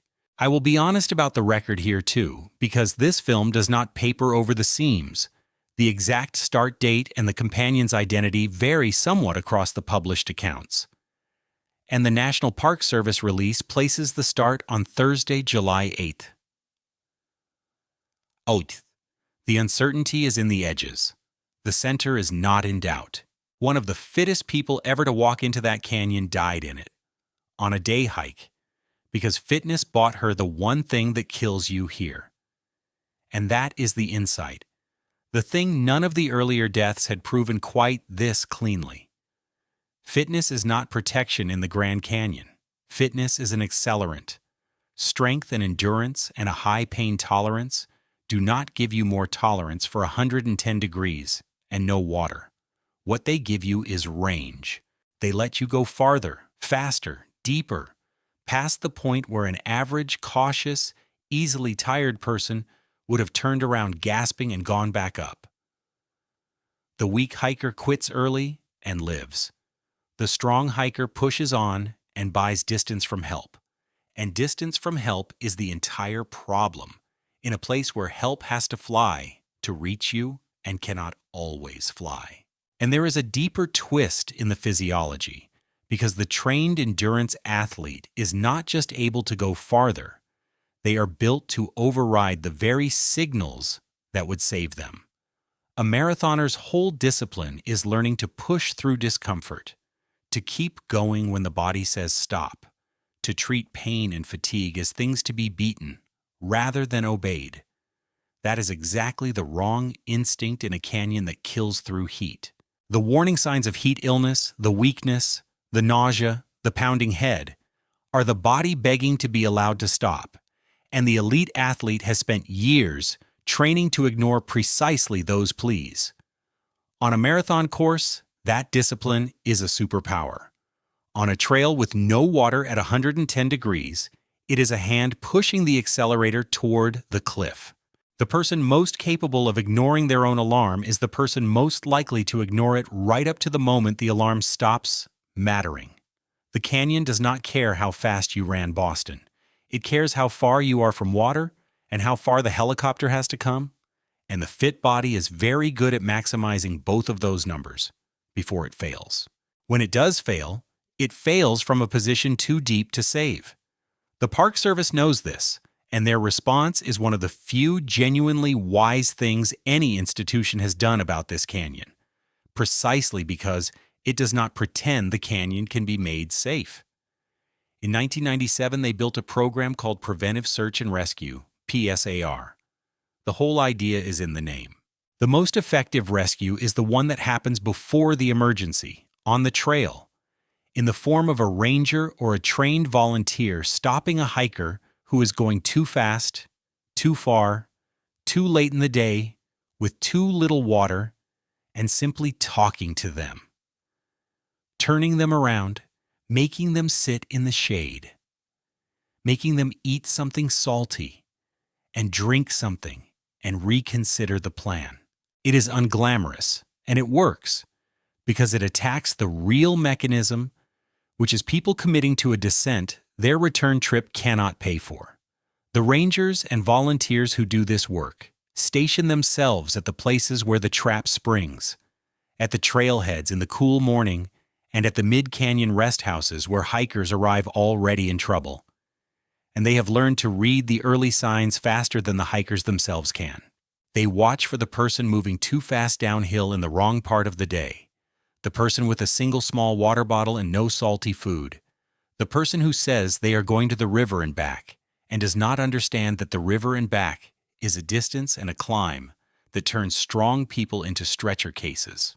And they have a blunt, memorable way of putting the core fact to people who do not want to hear it. A version of the same message on the warning signs. Down is optional. Up is mandatory. Going down is a choice you make with fresh legs. Coming up is a bill that always comes due, in the heat later, whether you can pay it or not. The genius of the program is that it treats the canyon as unchangeable, which it is, and works on the only variable that can actually be moved, which is the human decision to start. But the canyon has a way of undercutting even the infrastructure that is supposed to make it manageable, and the water pipeline is the perfect example. The main corridor is dotted with things that feel like safety: water spigots at the rest houses, emergency phones on the Bright Angel Trail, a ranger station and a canteen and cabins at Phantom Ranch down by the river, mule trains carrying supplies and the occasional exhausted tourist. It can feel on that corridor like a managed environment where nothing can really go wrong. It is not. Nearly all of that piped drinking water comes through a single aging pipeline, the Trans-Canyon Water Line, laid down decades ago, that runs from a spring on the north rim all the way across and down into the canyon, and it breaks constantly. It is patched and it fails again. And when it fails, the park has to shut off water stations, sometimes in the middle of summer, and post signs telling hikers the spigot they were counting on is dry. Think about what that does to the mental math of a hiker who planned around water at a certain point and arrives to find it off. The safety was never as solid as it looked. The most developed, most patrolled, most infrastructure-heavy stretch of the entire canyon still hangs on a single old pipe threading through a mile of unstable rock. And the canyon breaks that pipe whenever it likes. And the numbers back the need. Research published in Wilderness and Environmental Medicine in 2014 found that heat-related rescue assists in the canyon jumped sharply once the inner canyon temperature crossed about 95 degrees, on the order of 60% higher, meaning the canyon has a temperature threshold above which the trails start generating casualties in bulk. So the Park Service did something almost aggressive about it. On the South Kaibab Trail, one of the fastest and most exposed routes down, they closed the trailhead to private cars, forcing hikers to take a shuttle bus, adding a small, deliberate friction to the act of starting, a speed bump between the parking lot and the descent, because they understand that the easiest thing in the world is to walk downhill, and the hardest thing is to have not started. It is a strange thing for a park to do, to put friction between visitors and the experience they came for, and it tells you how thoroughly the rangers have given up on the idea that the canyon can be made safe from the bottom up. You cannot air condition the corridor. You cannot make the springs run in July or the helicopter fly in dead air. The one place in the entire system where a life can actually be saved is at the top, before the descent, in the mind of a person deciding how far to go, and so that is where the park spends its effort, on conversation and signs, and a bus that slows people down for 30 seconds and a chance to reconsider. It is prevention, because prevention is the only part of the chain that human effort can still move. Everything below the rim belongs to the geometry, and still it happens. And it happens in clusters, in the worst heat, no matter how good the response is. Look at June 2026, the same month this film opened on. On June 3rd, an 18-year-old died on the Bright Angel Trail. On June 12th, a 72-year-old man died on the South Kaibab. On June 16th, the 67-year-old man and 68-year-old woman on the North Kaibab that we began with. 3 incidents, 4 people, 1 month, 3 different trails, spanning the whole range of human fitness from an 18-year-old to hikers in their late 60s and 70s. And that is not a freak month. That is the canyon's normal summer, compressed. Year after year, this place kills on the order of a dozen or more people and generates its hundreds of rescues. And if you look at who those people are, the comfortable story falls apart. They are not, mostly, reckless daredevils. They are ordinary visitors, and some of them are extremely fit. And some of them read the warnings and hiked anyway, because the warnings did not feel like they applied to a strong, healthy person on a clear, beautiful day. That is the whole problem in one sentence. The danger does not look like danger. It looks like a pleasant downhill trail on a gorgeous morning. And the part that kills you is hidden in the second half of the day, in the climb, in the heat that was not there when you started. An 18-year-old and a 72-year-old died 11 days apart on different trails in the same June.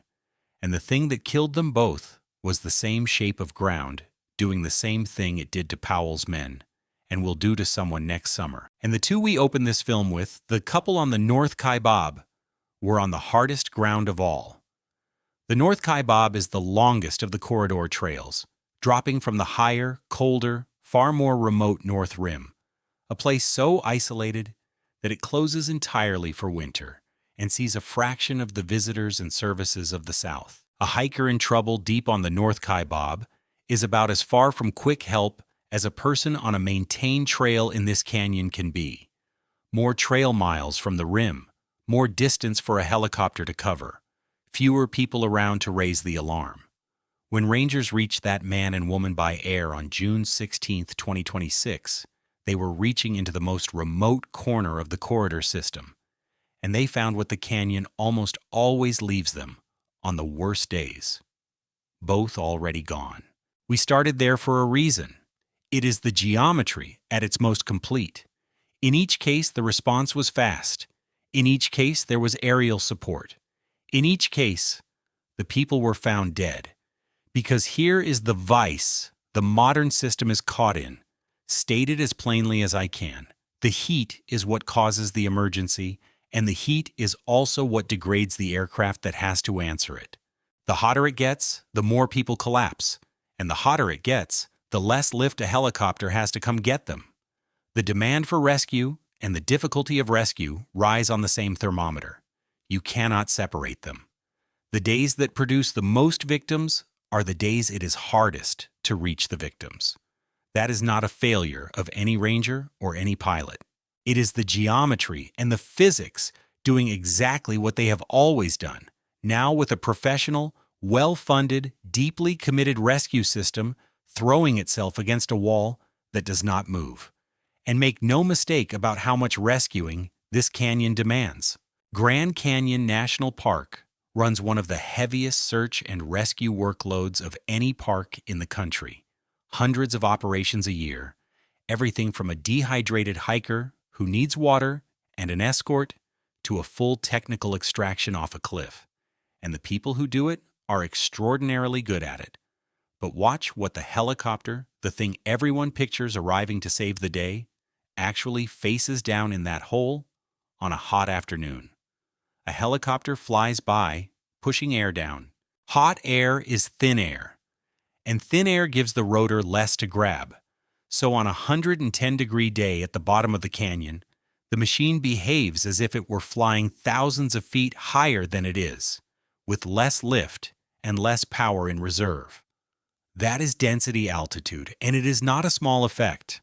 It can mean the aircraft cannot carry a full load, so it flies in lighter, takes fewer people per trip, makes more trips, or cannot land at all in a tight spot and has to hover and hoist a person up on a cable or lower a rescuer on a line beneath the aircraft, slower and more dangerous in the canyon winds that build through the afternoon.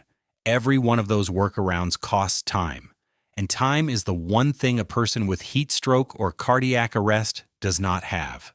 So the rescue that looks, from the rim, like a swift machine dropping in to pluck someone to safety, is in the worst heat a pilot, doing careful, marginal math about weight and lift and wind, at the exact hour the canyon is producing the most people who need saving. The wall does not move. We solved knowing that someone is in trouble. We did not solve reaching them. And there is no cleaner proof of that gap than what happened on the 10th of February, 2018, at a place called Quartermaster Canyon, out on the western end, on Hualapai tribal land, where the big air tour operations run. Understand where this is, because it is the industrial edge of the canyon experience. Out at the far western end, away from the national park proper, the Hualapai tribe operates Grand Canyon West, the home of the Glass Skywalk, and the busiest sightseeing helicopter operation of them all, where aircraft lift off in a near-continuous stream, drop down into the canyon, and land on the floor by the river to give passengers a few minutes on the ground before flying them back up. It is a high-volume, tightly scheduled, heavily flown operation, tour after tour, day after day, and by 2018, the safety of the machines doing that flying had become the subject of a specific, unfinished argument. That argument was about fuel tanks, and it had a body count behind it long before this crash. A Papillon Airways helicopter, an Airbus EC-130B4, registration N155GC, was carrying a pilot and 6 passengers on a sightseeing flight. The objective was simple and routine: a tour landing down in the canyon, the kind these operators fly hundreds of times. On the approach, the aircraft encountered a tailwind and the pilot lost control. Understand what that means near the ground in a canyon?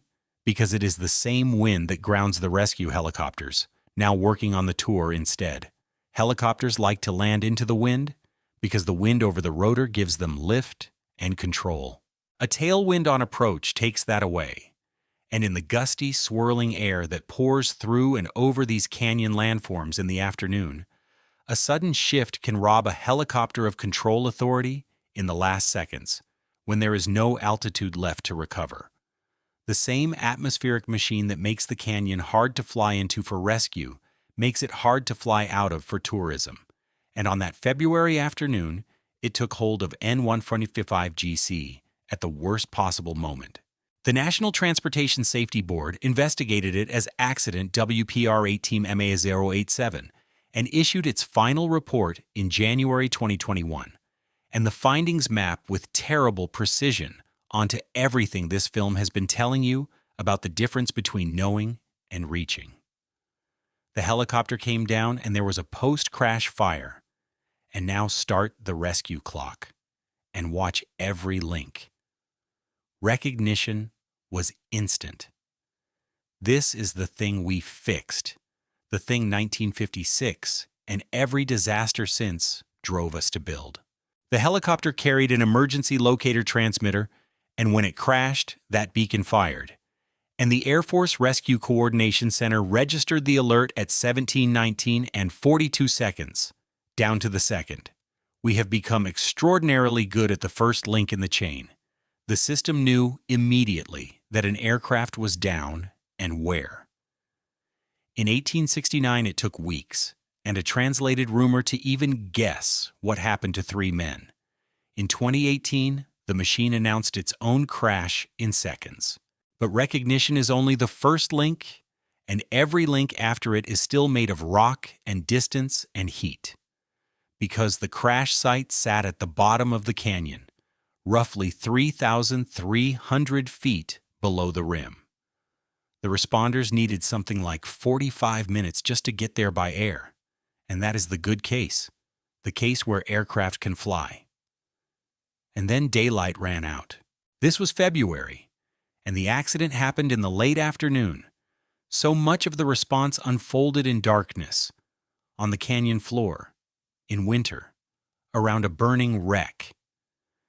Everything that is hard about reaching a site 3,000 feet down becomes harder in the dark and the cold. Finding a place to land, moving the injured over broken ground, working the ropes and the litters by headlamp with the canyon walls swallowing the light. The people who survived the crash and the fire were now waiting, hurt, through the evening and into the night, while responders fought the terrain in the darkness to reach them and then to get them back up out of the hole. Recognition had taken seconds.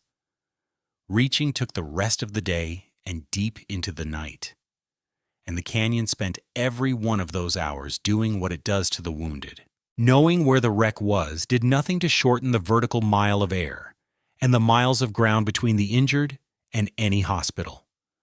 There were survivors in that wreck, badly hurt, and the canyon went to work on the gap between the alert and the help exactly the way it always has. Consider the small, human failures that the investigation surfaced, because they are the kind of thing that only matters when you are already at the bottom of a mile-deep hole. There were satellite phones at the site, the tool specifically meant for communicating from a place with no cell coverage, and their batteries were dead, and the people there were not trained in how to use them. The single technology designed to bridge the isolation was, at the decisive moment, a dead brick in someone's hand. And that detail deserves anger, because it is not an act of God. It is a maintenance failure with a body count. A satellite phone is the exact right tool for the exact problem this canyon poses, a way to call for help from a place where nothing else works.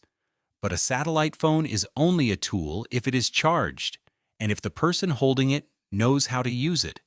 And at Quartermaster that afternoon, it was neither. The isolation of the site was a known quantity. Everyone in that business knew that a crash down in the canyon meant no cell coverage and a long wait for help. The one piece of equipment meant to close that gap sat there useless. And people who had survived a helicopter crash and a fire now also could not make the call that their own operator had presumably equipped them to make. The canyon did not defeat the technology. Neglect did. And the canyon simply made neglect fatal, the way it always does. Think of the men on Powell's expedition and the days it took a message to travel. Now think of a satellite phone with a dead battery, different century.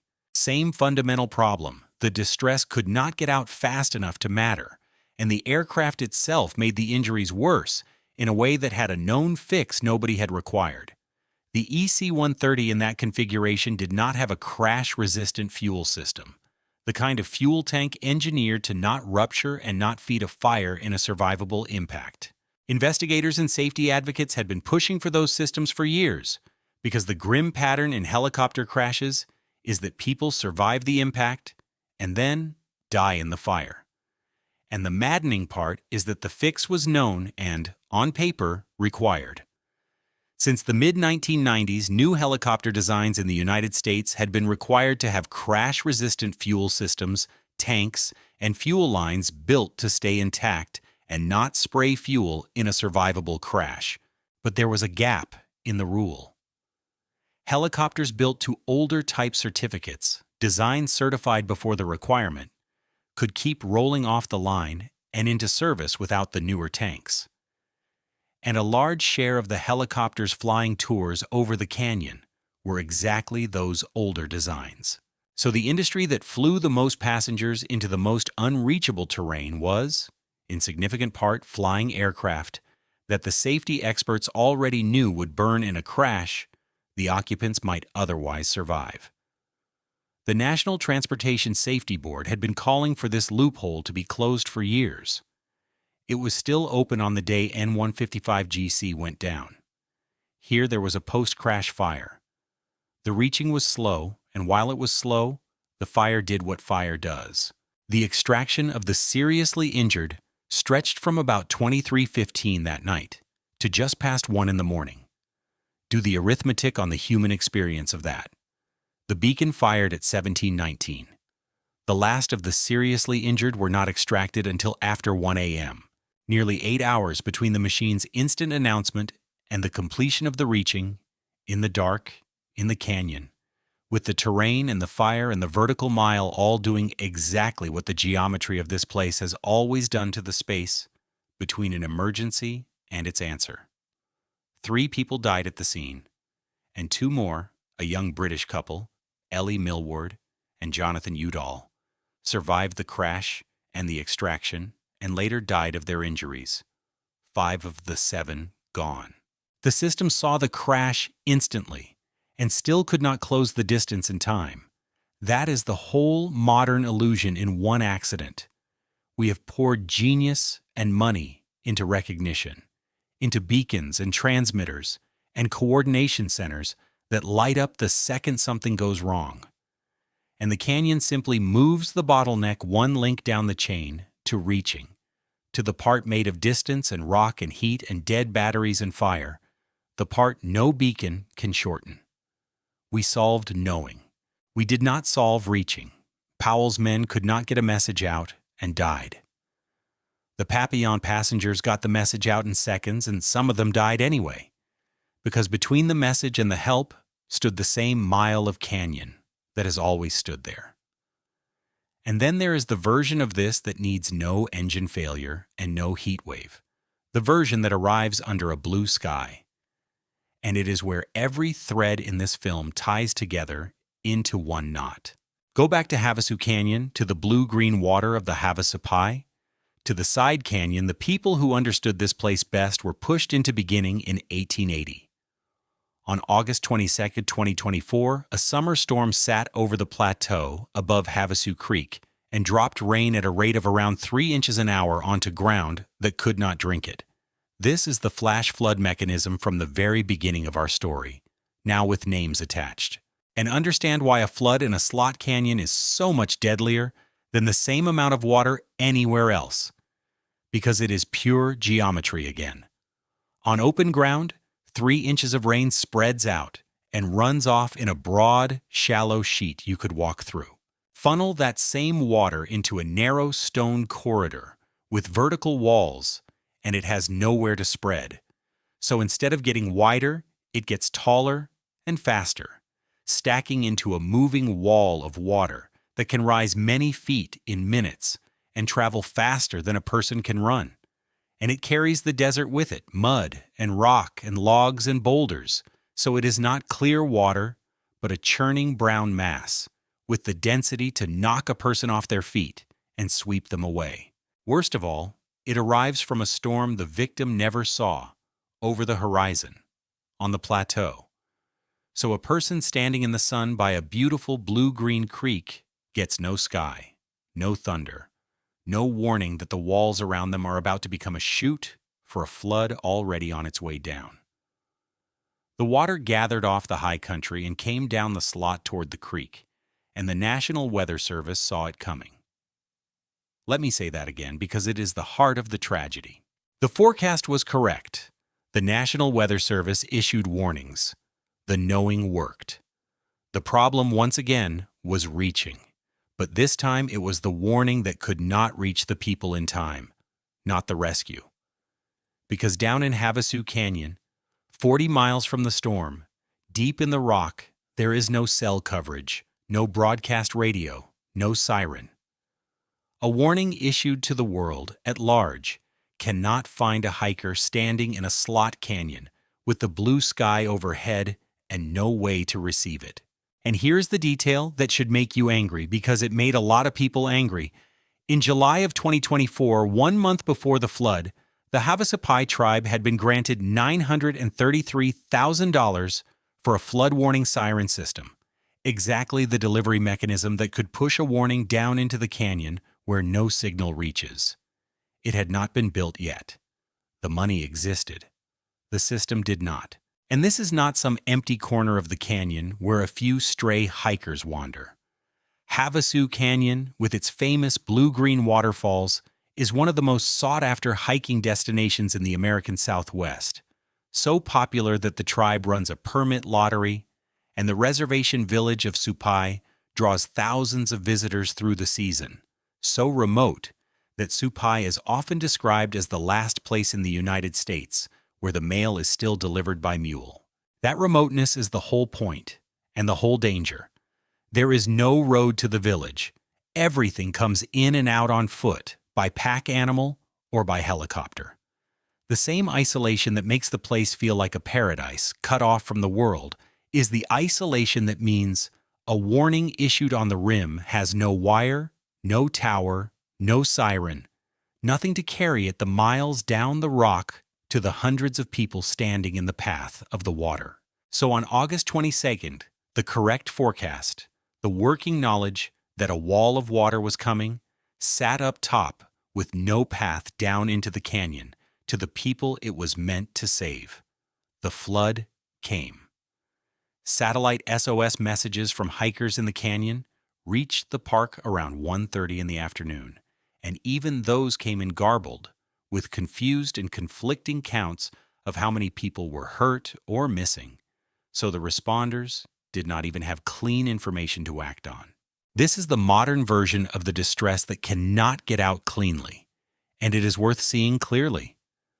The little satellite messengers hikers carry now are a genuine advance, a way to hit an SOS button from a place with no cell signal and have it reach the outside world by satellite. But they send short, limited bursts, not a phone conversation.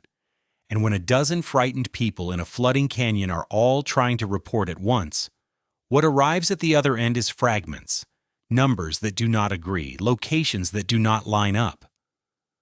The responders knew something terrible was happening at Havas.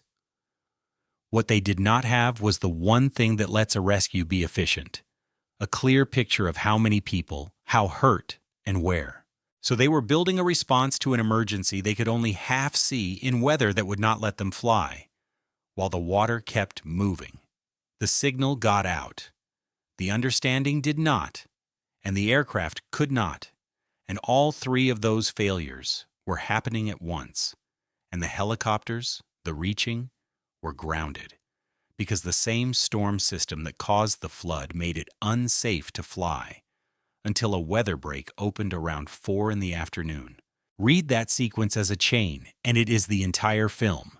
A correct warning with no way to deliver it, a distress call that arrives garbled, and an aircraft that cannot launch into the weather that created the emergency. Every link that could fail, failed, not from incompetence, but from the geometry of a deep, remote, signal-blind canyon in a summer storm. A woman named Chenoa Nickerson, 33 years old, was caught in the flood and swept down Havasu Creek toward its confluence with the Colorado. She was not wearing a life jacket because she was a hiker in a canyon, not a boater on a river, and no one hikes a desert trail expecting to be swept into whitewater. Her husband was pulled from the water by a private rafting party that happened to be on the Colorado, one of those strokes of luck that saves some people and not others. Chenoa was carried downstream. More than 100 people were flown out of Havasu Canyon in the response that followed. National Guard Black Hawk helicopters working the evacuation once the weather allowed. Look at the shape of that response and hold it against the rest of this film. Once the sky cleared enough to fly, the machinery was overwhelming. Military helicopters, over 100 people lifted out of a slot in the rock, a massive coordinated effort. But all of it could only begin after the flood, after the weather break, after the water had already done what it came to do. The strength of the reaching was never the problem. The problem was the hours at the start, when the warning could not get down and the aircraft could not get up. And in those hours, a woman was already in the water. Her body was found 3 days later, roughly 19 or 20 miles downstream, far down the Colorado from where the creek had taken her. And there is a bitter geography to where this happened, because Havasu Canyon is the very place the Havasupai were confined to beginning in 1880, the narrow slot they were pushed down into when they lost the plateau. The people who once read this country well enough to never be caught in the wrong place at the wrong time were locked into a canyon with one way in and no way to get a warning. And more than a century later, the water found the people standing in it exactly as the geometry always promised it would. A correct warning, a real forecast, a known mechanism, and a woman is swept 20 miles through the rock because there was no path for the warning to reach her and no aircraft that could fly into the storm to get her. A warning that cannot be delivered is not a warning. It is just knowledge, sitting uselessly on the rim while the water does what water in this canyon has always done. I want to be careful here at the end about climate, because it is easy to reach for and easy to overstate. And this film does not trade in easy verdicts. Some things are trend, and some things are still argued, and I will not blur the two. It is a reasonable and increasingly supported concern that the shoulder seasons, the spring and the fall that hikers choose precisely to avoid the deadly summer, are getting hotter, which means the window of comfortable safety is narrowing and people are being caught by heat in months that used to be forgiving. That is a trend worth stating. Think about how that interacts with everything else in this film. A hiker plans a trip for late spring specifically to avoid the summer furnace, does the responsible thing, picks the safe season, and then an early heat wave pushes inner canyon temperatures into dangerous territory weeks ahead of when the calendar says it should. The planning was sound for the climate of a generation ago and wrong for the climate of the actual day. The trap does not even need the victim to be careless. It only needs the conditions to shift faster than the reputation of the season keeps up. And a person who chose a cool month to be safe finds themselves in the same oven the summer hikers face, with the same dry springs and the same grounded helicopters having done everything right according to the old rules. That is a trend worth stating. Whether the summer monsoon storms that drive the flash floods are getting more intense is a live scientific question, argued in the literature, not settled. And I am not going to hand you a verdict the evidence has not earned.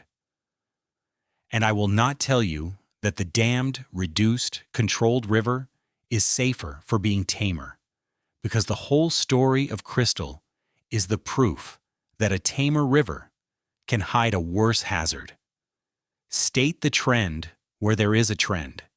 State the dispute where there is a dispute. The canyon does not need exaggeration to be dangerous.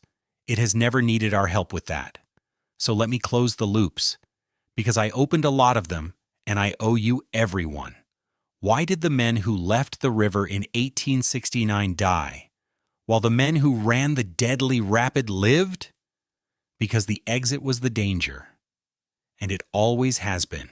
The river was the known, navigable hazard, and the rim was the unknown that swallowed them. And though we will never be certain exactly how the Howland brothers and William Dunn died, we are certain that the choice to leave the water was the choice that killed them. What did the dam actually do to the river? It made the river obey.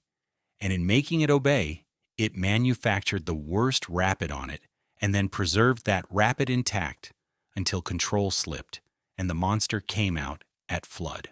Why can rescue see you and still not reach you?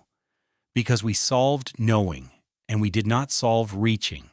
And the beacon that fires in a second cannot shorten the vertical mile of rock and heat and fire between the wreck and the hospital, as 5 people learned at quartermaster, while the machine that announced their crash could do nothing to close the distance.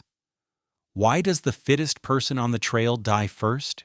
Because fitness is an accelerant, not a shield, and it buys you distance from help in a place where distance from help is the one thing that kills you. As it killed Margaret Bradley in a dry drainage, a logical mind told her would lead to water. And what breaks next, the warning or the aircraft? At Havasu, both broke at once, the warning with no path down to the people and the aircraft with no sky safe enough to fly, and a woman was carried 20 miles through the rock while a correct forecast sat useless on the rim. Now stand back and look at the whole machine. Because that is the only honest way to end this. Not with a list of the dead, but with the system that keeps producing them. Geography sets the constraints. A mountain turned inside out, a mile deep, with the water at the bottom and the summit in the parking lot. Walls that block every signal and side canyons with no lateral exit. Weather activates the constraints, the heat that intensifies as you descend and radiates from the stone after dark, and the distant storms that concentrate into flash floods under a clear sky. Force is created by those two together. 110 degrees with no shade and no water, or a wall of brown water in a slot with nowhere to climb. Human motive creates the exposure, the spectacle that sells the tour and fills the trail, the marathoner testing her limits, the family in the sightseeing helicopter, the hikers at the blue-green water, all of them there for reasons that are completely understandable and completely human. Technology changes what is possible. The dam that controls the river, the beacons that announce the crash, the forecasts that see the flood, the shuttle bus meant to slow the descent, each of them real, each of them saving lives, and each of them, at some edge, creating a new confidence, a new season, a new crowd, or a new hazard. Distance limits the rescue. Everything has to fly, and the aircraft is weakest in the heat and grounded in the storm, so the reaching lags the knowing by exactly the margin in which people die. And history proves the repetition. 1869, 1956, 1966, 1983, 1986, 2004, 2018, 2024, and the June we started with. The same shape over and over, in the water and in the air and on the trail, the danger arriving at the moment of the exit, the option disappearing before anyone knew it was disappearing. There is one thread that runs through every one of those dates, and it is the thread I want you to carry out of this film because it is bigger than one canyon. In a century and a half, we became extraordinarily good at one half of the problem and made almost no progress on the other. We got good at knowing. We can forecast the storm 40 miles away, detect the crash to the second, map the trail from orbit, and warn the world in an instant. What we could not do in 1869 or in 2024 was reach across the distance in time. The beacon still fires into a canyon the helicopter needs 45 minutes to enter. The forecast still lands on a rim with no wire down to the people in the slot. The signal is fast and the rescue is slow, and the gap between them is exactly where people die. And that gap is made of the one thing no technology has shrunk: the physical distance between a person in trouble at the bottom of a mile-deep hole and the help that has to travel to them through hostile air. Every improvement we made was an improvement in knowing. The canyon's whole lesson is that knowing was never the hard part. The modern changes have not removed that system. They have only altered its timing. We die faster or slower, we are found sooner or later, the beacon fires in a second, and the helicopter comes in 45 minutes. But the mile of rock is still a mile of rock, and the water is still at the bottom, and the summit is still the parking lot. We have not made the canyon safe. We have made it faster to learn that someone is in trouble in it, which is not the same thing. And the distance between those two ideas is measured in the lives of everyone this film has named and the ones it has not. The conditions remain. And so people return 5 million a year, because the reasons they come are the same reasons it is dangerous, and you cannot subtract one without the other. It is 5:40 in the morning at the Bright Angel Trailhead. A shuttle bus pulls up in the blue pre-dawn light and the door opens with a hiss. Up here on the rim, the air is cool, genuinely pleasant, the kind of morning that makes a person feel strong and ready. There is a wooden sign at the top of the trail. It tells you how far it is down to the first rest house, and down to the next, and down to the river. It is precise and accurate, and it says nothing at all about the distance back, because the distance back is the same numbers read in the other direction, in the afternoon heat. With an empty bottle and tired legs, and no sign can carry that weight. A line of people steps off the bus and starts down the trail, into the widening light, easily downhill, feeling wonderful. Every one of them is walking right now toward the easy half.